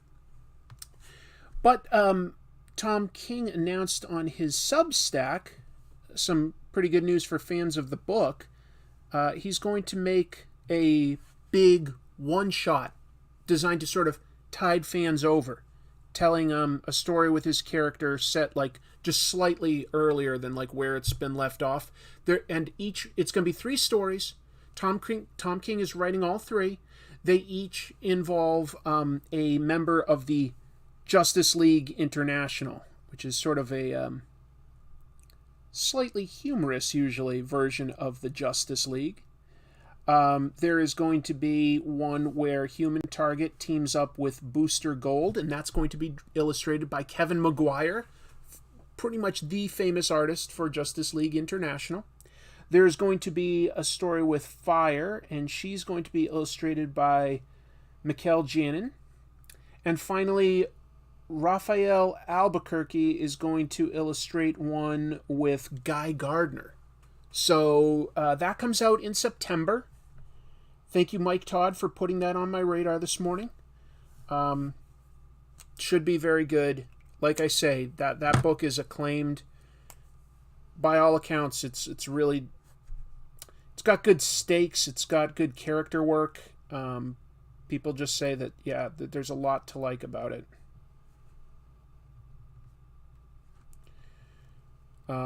That's one that I did not catch initially, and I regret it because of how much discussion it's getting. So what I'm planning to do is, as soon as the first 6 issues are collected in a trade paperback in the next month or 2, whenever it comes out, that's definitely something I'll be discussing, at least on this live show, if not like making an episode about it, because of everything I've been hearing about it.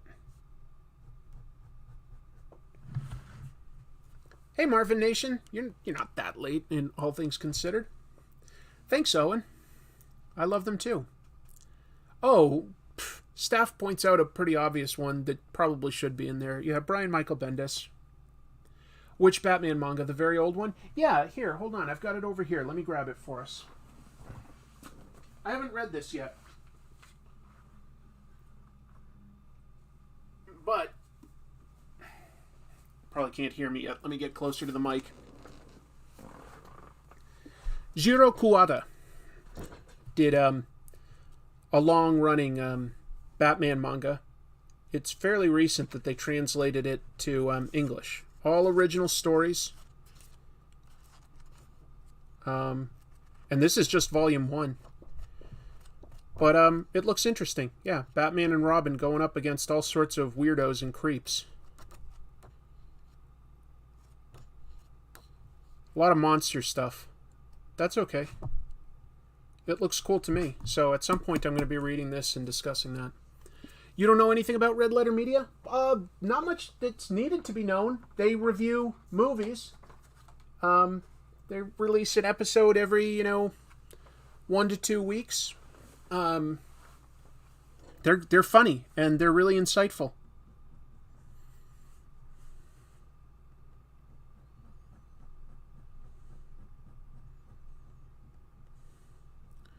I like them anyway, so that's why I'm drawing them today. Hopefully I'm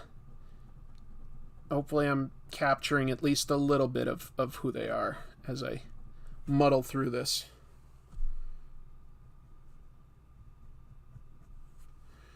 Let's see. For the Moon Knight manga you mentioned earlier, I was thinking about translating it as it's in a local library here in Tokyo. I don't know if an English translation was made yet. Moan, no. It has not ever been translated into English. It has not been reprinted. If you could scan and translate that, that would be amazing.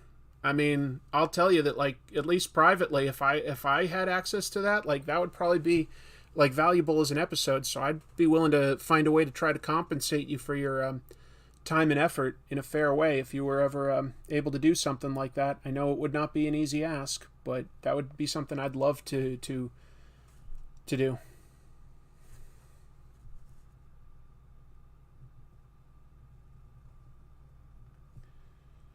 So it's out there, folks, but not easy to get. For a second, I thought the one on the left didn't have a shirt. No, he's got a shirt. That's Mike. He's giving a very skeptical look. Jay looks bemused. And Rich is trying to argue some dumb point or other. And they're probably just not really giving him much credit, because they're not very nice to Rich most of the time. But only for play. They all seem to get along very well. I love their dynamic.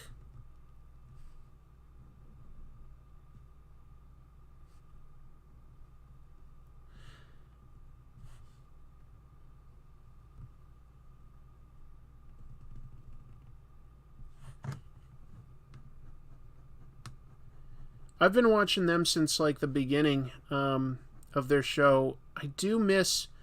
They used to have a lady on, Jessie, and she hasn't been on in many years, but I liked her. I thought she was both funny and insightful, so I do miss hearing her opinions. My best guess is she must have been dating one of them and, like, it just ended.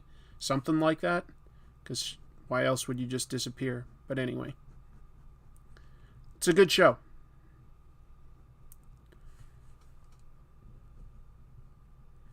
If you've never watched them before, instead of, like, watching them review, like, a current new movie, I would recommend watching an episode of their series which is called Best of the Worst, where they always have some sort of a game or a gimmick where they come up with about 3 to 4 bad movies.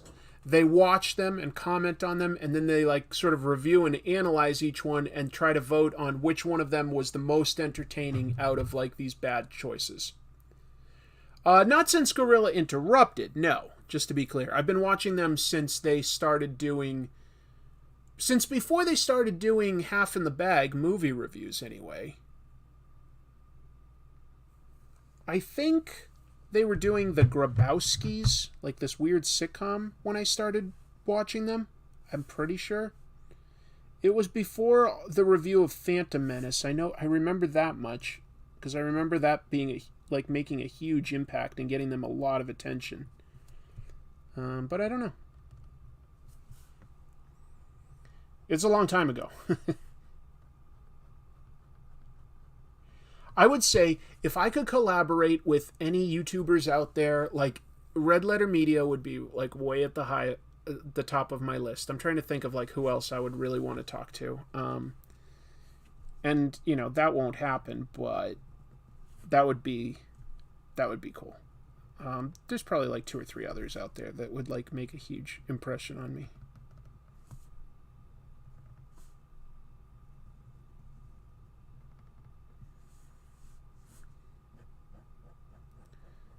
I'm bad at remembering things that are, like, my supposed favorites. I just don't sit around, like, remembering these lists of things that I like.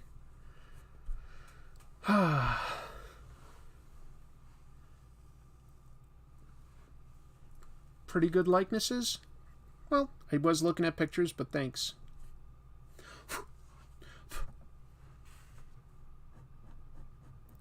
Now I'm just trying to add convincing shirt wrinkles and texture.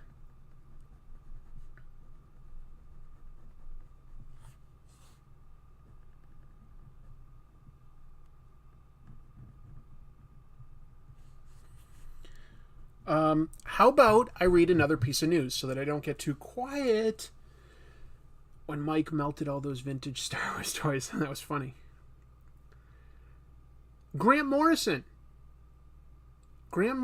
just released a 40-year-old story that they wrote when they were only 22 years old. It was a sci-fi story. It was when they were looking to break into comics. So it's not something that's really been shared much or reprinted. They shared it first on their Substack, but even easier to find is Grant gave IO9 permission to reprint it. So if you're just curious to see some really early work by Grant Morrison before they became a working professional in the comic book world, there's a sci-fi story out there now, and it is called... I didn't write it down. Darn it. Well, you could... Probably the best way to find it out then is just to look at, like, the most recent articles about Grant Morrison on IO9. Because that was this past week that came out. Sorry, I should have written it down what it was called. I can't remember. Unless anybody out there has already read it and knows.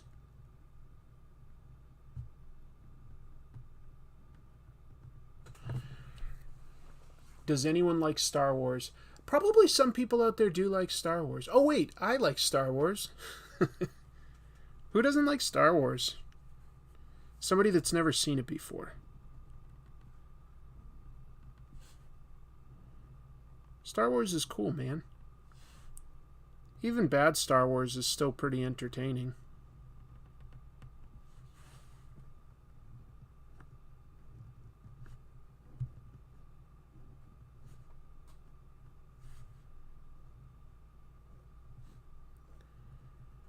That's my 2 cents.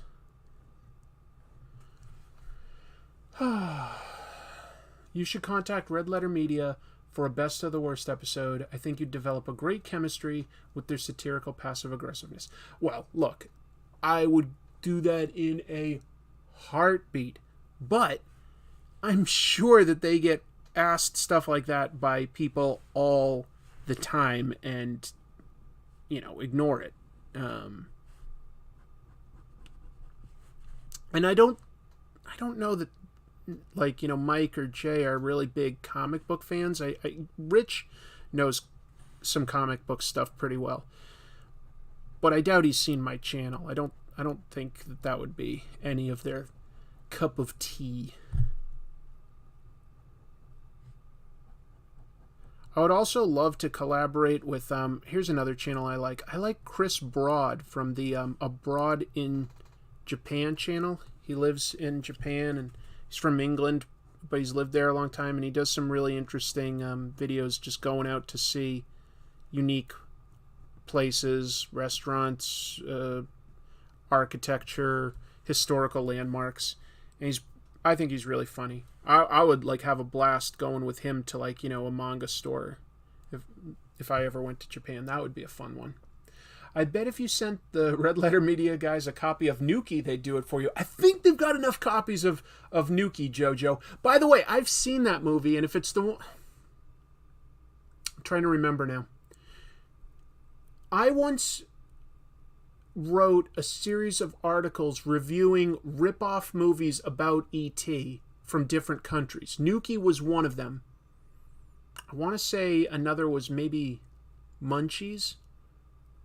And I can't remember which one it was, but there was one of them that was made in another country, and they literally kill a dog on screen. It was so upsetting. I was like, oh my god. And it was designed to be a kid's movie with a friendly alien.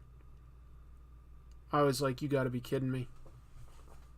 Chris Barada is amazing. I love Chris. Chris is great. Thanks for joining, Mike. It means a lot to me that you are here, man. I really appreciate all your support, and I really respect you as an artist. I think the stuff that you're doing on that tabletop role-playing game, Street Wolves, looks incredible. It just means a lot to me that you're here. Thank you so much for checking it out. You raided a house. Careful, Daniel. You can get shot for that. Chris, you do such a good job talking to us and drawing. Not easy to do. Well, that's kind of why I mostly am inking as compared to actually like drawing with a totally blank page. It literally, I've tried it a couple times and I can't do it very well. Yeah, it's tough. But thank you. It's not easy for me, but like one thing that I've learned is if somebody pays you a compliment, you're not doing yourself or them any favors by being like, oh, no. Then you're dismissing them and saying, like, your opinion doesn't matter and you're wrong. No, that's never, like, the impression I want to give. So when somebody pays me a compliment, even though it sort of, like, embarrasses me and stuff like that, I'm doing everything I can to accept it and just know that I sincerely appreciate it. It does make me feel a little embarrassed and shy and stuff, but it means a lot to me. So I'm trying to be better at that aspect of my personal life and like validating people's opinions. And if it's about me, I'll try to do what I can to just accept it and say, okay, thank you. That's awesome to hear that feedback. Because I'll be honest, like one of my weaknesses is I will definitely remember the negative comments longer than the positive ones. And I know that's not healthy, but that's just the way I am built, I guess. But I'm trying not to be. I don't want to be that person. I want to be somebody that's like mentally healthy.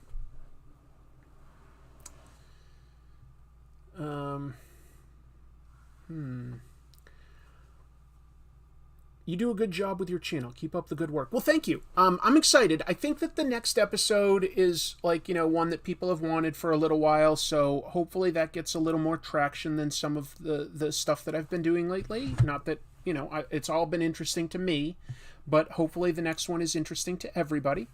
And what else can I say? I've got several like sort of artists that I'm in various stages of research on, so that I can do some cool episodes. I'm looking forward to it. I think that there's a lot of good stuff on the way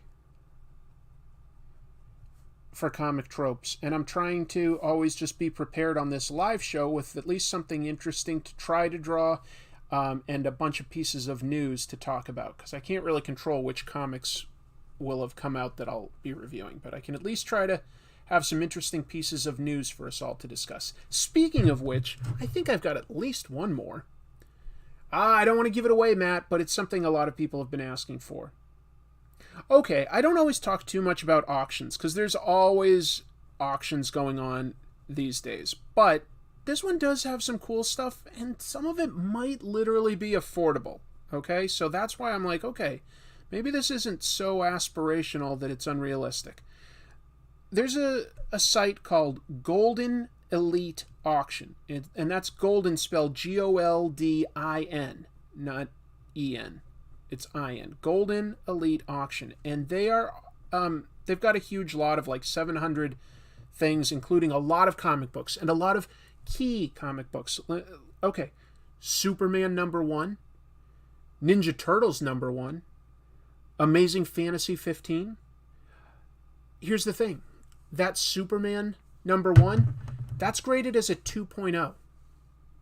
Now, that is a low grade, but it's all intact.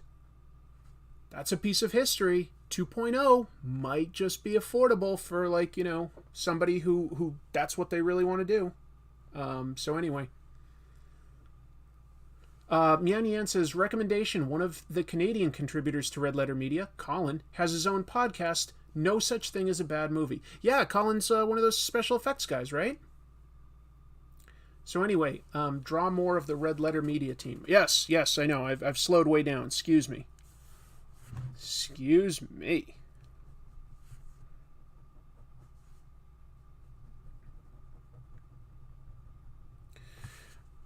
But I like to just vary it up here and there with like little bits of news. Little bits of news that hopefully you can use, right?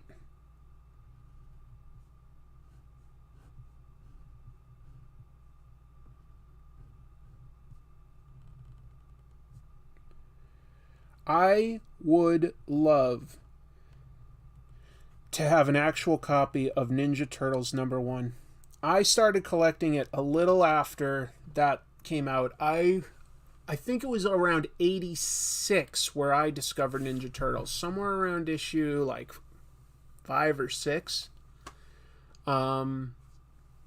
Anyway. Yeah, I just like Ninja Turtles, so that would be like, to me, like sort of my aspirational comic that I'd love to find someday, is a copy of Ninja Turtles #1. And like I don't think I could afford a first print, but maybe like a second print. I don't know. Oh, you meant in later streams. Okay. Draw more of them. You're saying like draw like, Jack and stuff like that in future episodes? Maybe.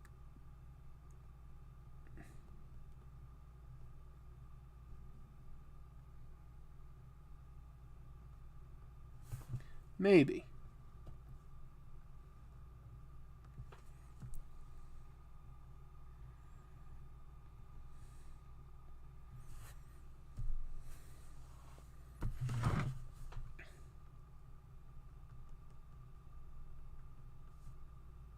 And it just gives a little texture around this emblem. And it probably doesn't show up individually, each like fine line that I'm doing, but to me it just sort of helps ground it and make it feel like a little more real.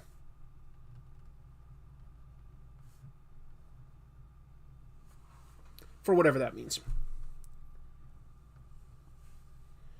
Let's see. I should have Mr. Plinkett in a future drawing. Yep, I could do that. Weren't there tons of counterfeit to those early indie comics? Probably there would, Zeropa. I don't think these days as much. Who's your favorite turtle? My favorite turtle is Donatello. I have a really big Donatello collection. It is not complete. Just action figures. My goal is to get like one of every action figure. Doesn't have to be in the box. Doesn't have to be in perfect condition. Doesn't. Like, I just want to try to have one of each Donatello figure. He's my favorite turtle, so that's something I've been working on forever. There's a couple, like I do have a couple rare ones, but there's a couple super rare ones that I don't have. There was a Ninja Turtle called Undercover Dawn. It's actually a really, really common figure. It's got like him in like a plastic trench coat, fedora, and it gives you like a plastic human mask, okay? So he's undercover, right? Well, they made a variation of that in England only that had a cloth coat. Very, very hard to find. That is one that I'd like to get. You just got here. What did you miss? Well, Preston, I've talked about a bunch of comic book news. I reviewed about 4 comics that I read, and then I'm just sort of inking the Red Letter Media hosts while I take questions from all of you. That is what you would have missed. But hopefully, since you're here, it just doesn't matter. I mean, you know, when you're here, you're family. I don't think anybody's ever used that one before, right? When you're here, you hear your family. That's my Vin Diesel impression. When you hear your family. I couldn't do that. Oh, that killed my throat. That killed it. Cully says, Chris, I love comic tropes. Me too. It's one of my favorite comic book channels. Thank you. I've learned so much from your videos, so thank you for that. I have to ask, though, who is your favorite writer or artist? It's funny you asked this tonight, because I was saying I'm really bad at remembering, like, favorites, because I also sort of change them, and I don't really keep lists in my head very well about, like, favorites. But I will say my favorite writer-artist together, Naoki Urasawa. He's written some manga and illustrated them. Pluto, 20th Century Boys, Monster, Asadora, fantastic. Love him. Love him, love him, love him. Steve Sorensen with a really nice super chat saying, I have a friend who would collect fake TMNT number ones. Okay, that's a unique collection. He had an encyclopedic knowledge of spotting fakes, but he had at least a dozen fakes. That's pretty cool. That's pretty cool. That's a unique collection. You know, the owner of the comic book store that I shop at these days, it's called Atomic Comics in Tacoma. That's where I drive out to. Shane, he said that he used to have a collection of final issues in a series. Not first issues. He would try to get the final issue for series. And I was like, you know what? That's a unique collection. That's really cool. Like, once you have it all together like that. Yes, exactly, Black Phoenix. Family. Family. Family. Family. Tari says drink some water. And you're right, I haven't had any during this live stream. So, bear with me. But I am good at drinking water these days. Chrissy, my wife, got me a water bottle that I take to work. And it has the recommended amount of water you're supposed to have in a day. And it marks it by like 2-hour increments so that like you can really keep on pace. Like just in case you fall behind. Sometimes I get ahead, but like you can look at it and you're like, oh, it's 4 o'clock. I need to drink some more water. It's really nice. It's simple, but it's really helpful. Steve Sorensen asks, would you rather eat a stink bug or 30-year-old gum? And he asks that because twice on this show, people have paid a super chat, and I've eaten a stick of like 30-year-old gum from like, you know, I've always got these like old trading cards that I can open if I need to get extra material for a show, and it was horrible. It was horrible. Would I rather eat a stink bug or 30-year-old gum? I'll say this. I bet that the gum tastes worse, first of all. The gum definitely would taste worse. But psychologically, there's something about like putting a bug in my mouth that like it's not easy. I've had bugs once or twice in like certain situations, and I've never felt easy about it. Like for instance, I lived in DC for a long time, and every 16 years we get cicadas crawl up out of the ground. They hibernate for 16-year period, then they come out. And one of my friends, Melinda, had a little party where she cooked them, because some people do eat, you know, bugs. And she cooked them with like, you know, sort of a sweet sauce. She sort of stir-fried them. And I tried some. And it didn't taste bad at all, but like mentally I did have a hang up because, you know, I haven't grown up thinking of that as food, and it messes with it. It's hard to overcome your preconceived notions. Oh, Chris Sears with a super chat. My cats are pawing your hands on my laptop. The screen is touch sensitive. They take me out of the stream each time. Guess they want to get pet. Yes, let's here, kitties. Look at all these things moving around. Whoa, chase the wiggly thing. Touch it. Mess up Chris's laptop. Does the bug have to be alive? Yeah, that is a difference too, but I'll be honest, I don't think it would make a huge difference to me whether it was alive or not. Like, I think I'd have a little bit harder time putting the stink bug in my mouth, but I can almost guarantee that the gum would taste worse. I just really am confident, because it was bad. It tasted really, really foul. Like, just so much worse than I would have expected. Because gum should taste kind of sweet. Even bad gum should be like kind of sugary and stuff. But boy, was it bad.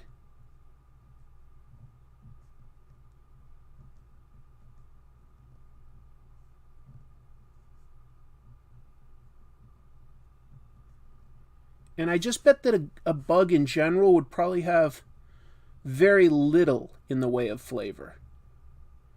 I bet it just doesn't have much in the way of flavor at all. That would be my guess. Insect protein is very environmentally friendly, so some people have tried to promote it. That's a good point, Jojo. And I do remember last time I went to the New York Comic Con, and of course I didn't go last year. I had tickets, but at the last minute we just decided, there's just too many cases of COVID in New York, and so we backed off.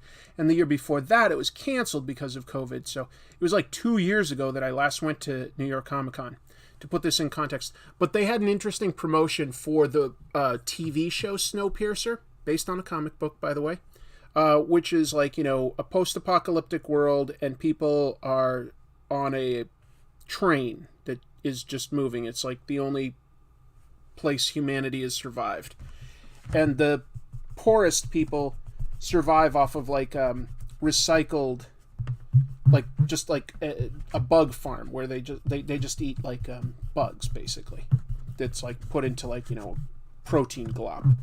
And to promote the show at the comic convention, they had like meal bars that were made out of insect proteins. It's very high in protein, cheap to make. Like it could solve a lot of hunger problems, but there's like that sort of psychological hang-up that we tend to have about eating bugs. Anyway, we cook a lot of bugs in Mexico. Sure.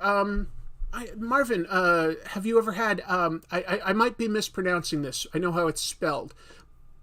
Escamoles, which is, I guess, like, the ant larva. It looks like rice, but like, have you had that one? Because I know that they'll have that at like some of the Mexican restaurants here in America.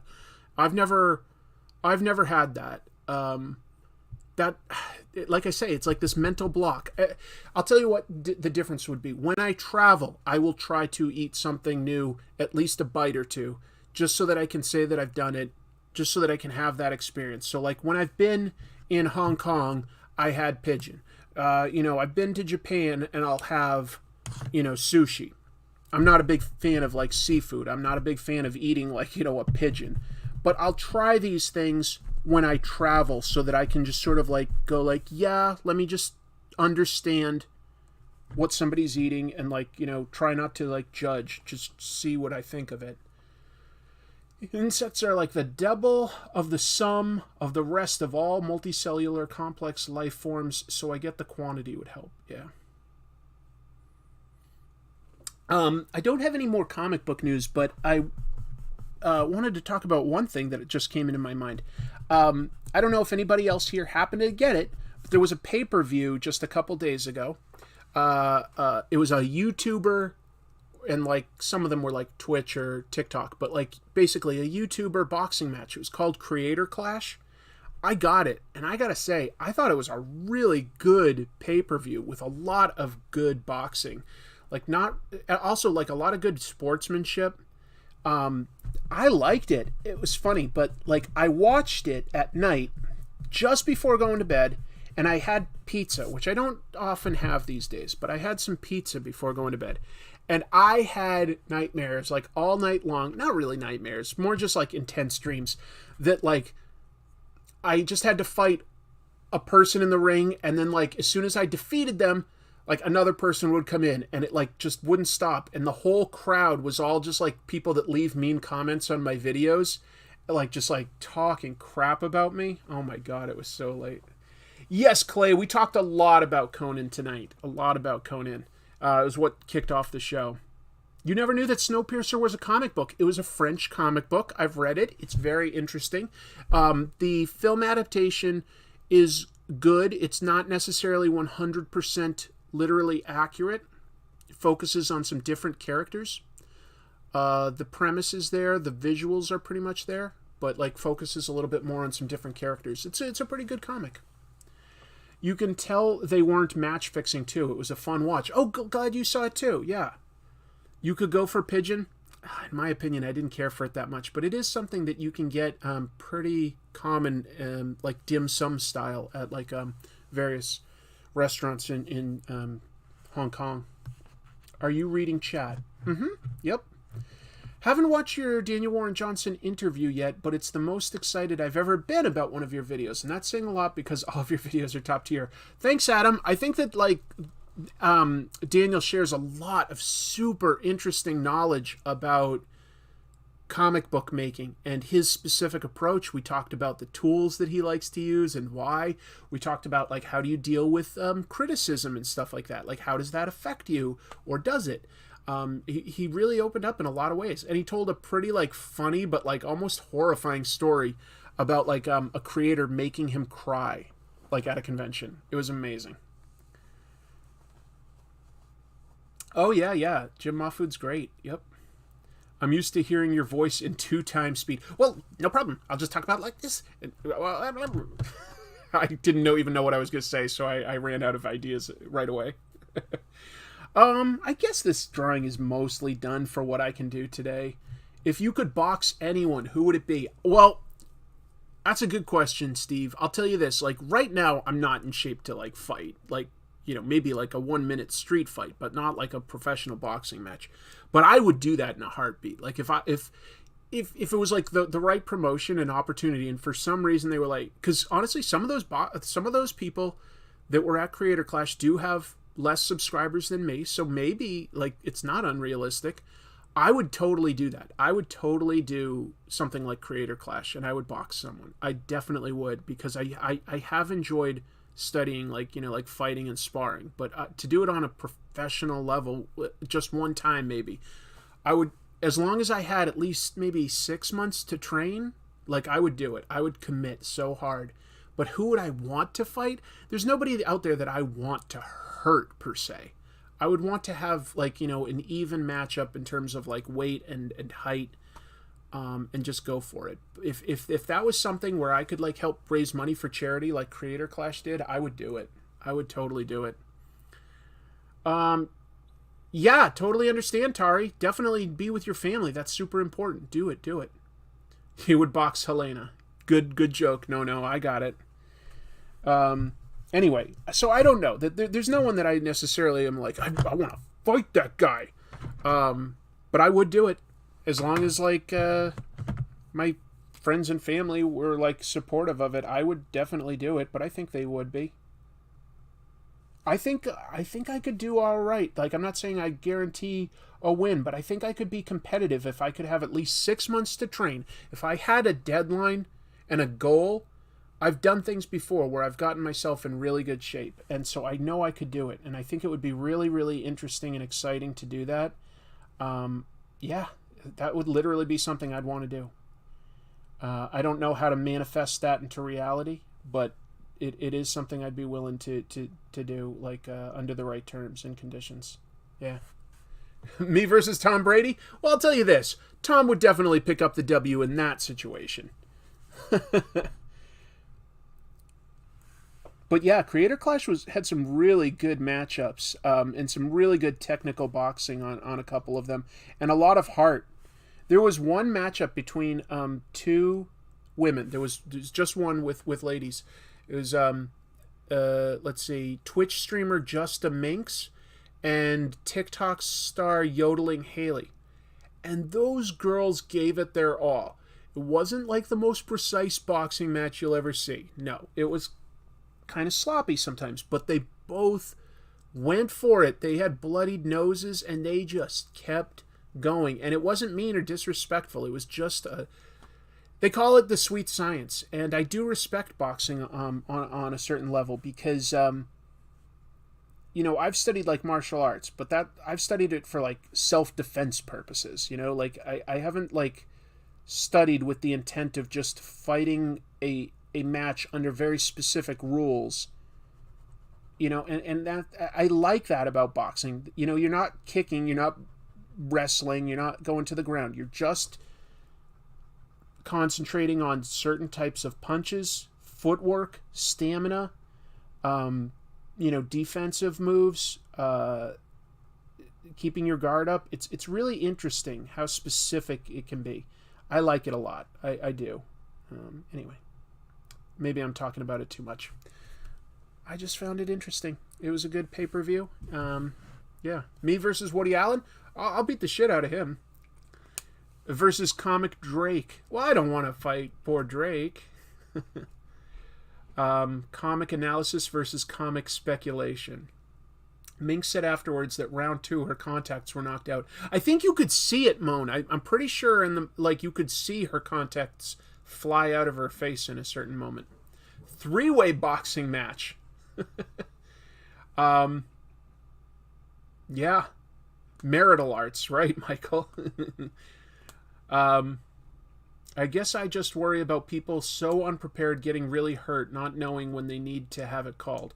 Well, that's why you have good refs, because some of these matches were called because somebody was at a certain point just not able to put up quite the right fight, and nobody got hurt to my knowledge, permanently or anything. But you're right, boxing is serious. People have died boxing. People can get hurt, but I think I have it in me to do at least one real match. I think I could. Comic Storian. Yeah, I've met Comic Storian in person once. He, well before I was successful at this. But we got a picture side by side. He's pretty tall. He's really tall. He's big. You didn't miss much, Terry. We were talking about boxing stuff now. I think I'm done with this drawing. Let me actually just do a couple little highlights here and there on certain aspects. But I think I'm basically done.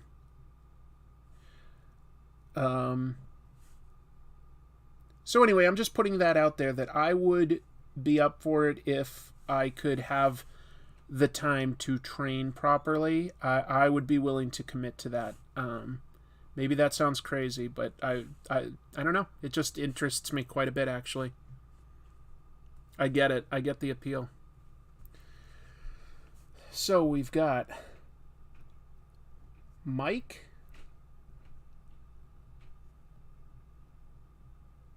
We've got Jay. And we have Rich. So these are the hosts of Red Letter Media usually. There's a couple other guys, but anyway. Me versus Rob Liefeld. I've met Rob in person too, and I'll tell you, he's kept himself in really good shape. He's older than me, but he's in good shape. I would never punch Hooded Cobra Commander. He's my buddy. I couldn't fight a friend. What martial arts did you practice? The main one is I studied Krav Maga for 3 years. Yeah.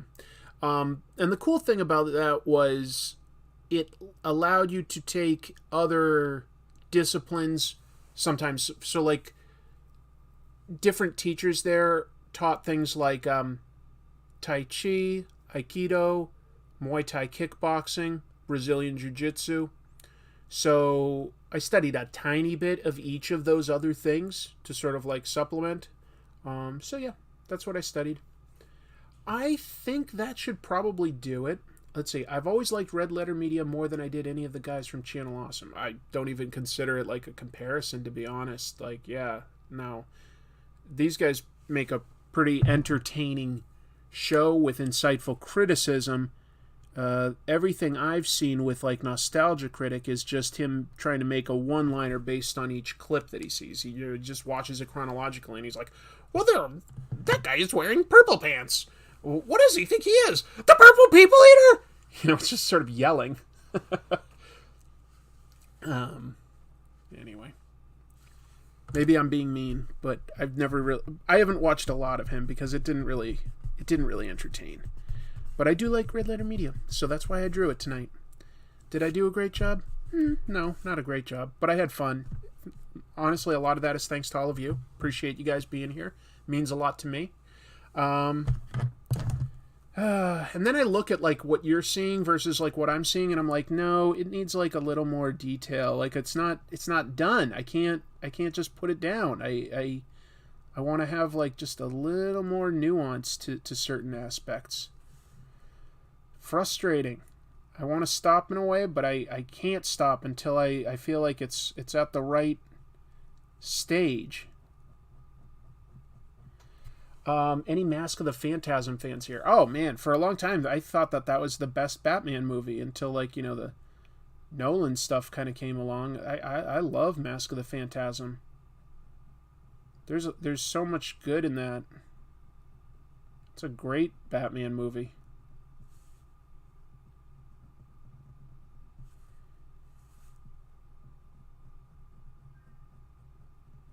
What time is it? It's okay, it's just after 7 my time, so I definitely should eat something soon. I'll just sort of yeah, I think Jay's beard needed a little more detail to feel right. That there.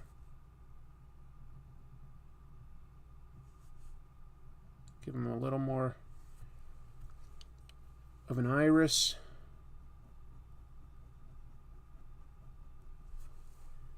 And I think that looks a little bit better. Yeah. You like the line weights on Jay's shirt. Thank you.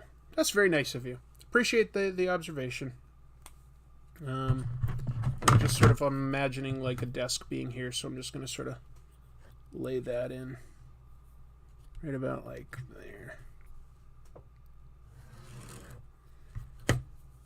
Something like that. I'd probably need to touch this up and like, erase some of that. But yeah, I had fun. I had a lot of fun. Thanks, folks. Thanks for being here. You guys were great. Great feedback. I think that this was some of the most fun discussion we've had about some of the news topics in ages. Like, this was definitely a really good episode in my book. And that's all thanks to you guys participating. It means a lot to me. I'm going to take off. The hair on them is good. I feel like hair is one thing I can do all right. But anyway, thank you, folks. I'll post a picture of this on like Twitter and on whatchamacallit, on Instagram, on the Comic Tropes feed. But there we go. There's the team. You are all fantastic. You all matter. You are all very important individuals. And thank you so much for your continued support. It makes me want to keep going strong. Can't wait to get this next Comic Tropes episode out. I really am excited about it. I think you will enjoy it. Thanks, everybody. Keep reading comics. Take care. Bye.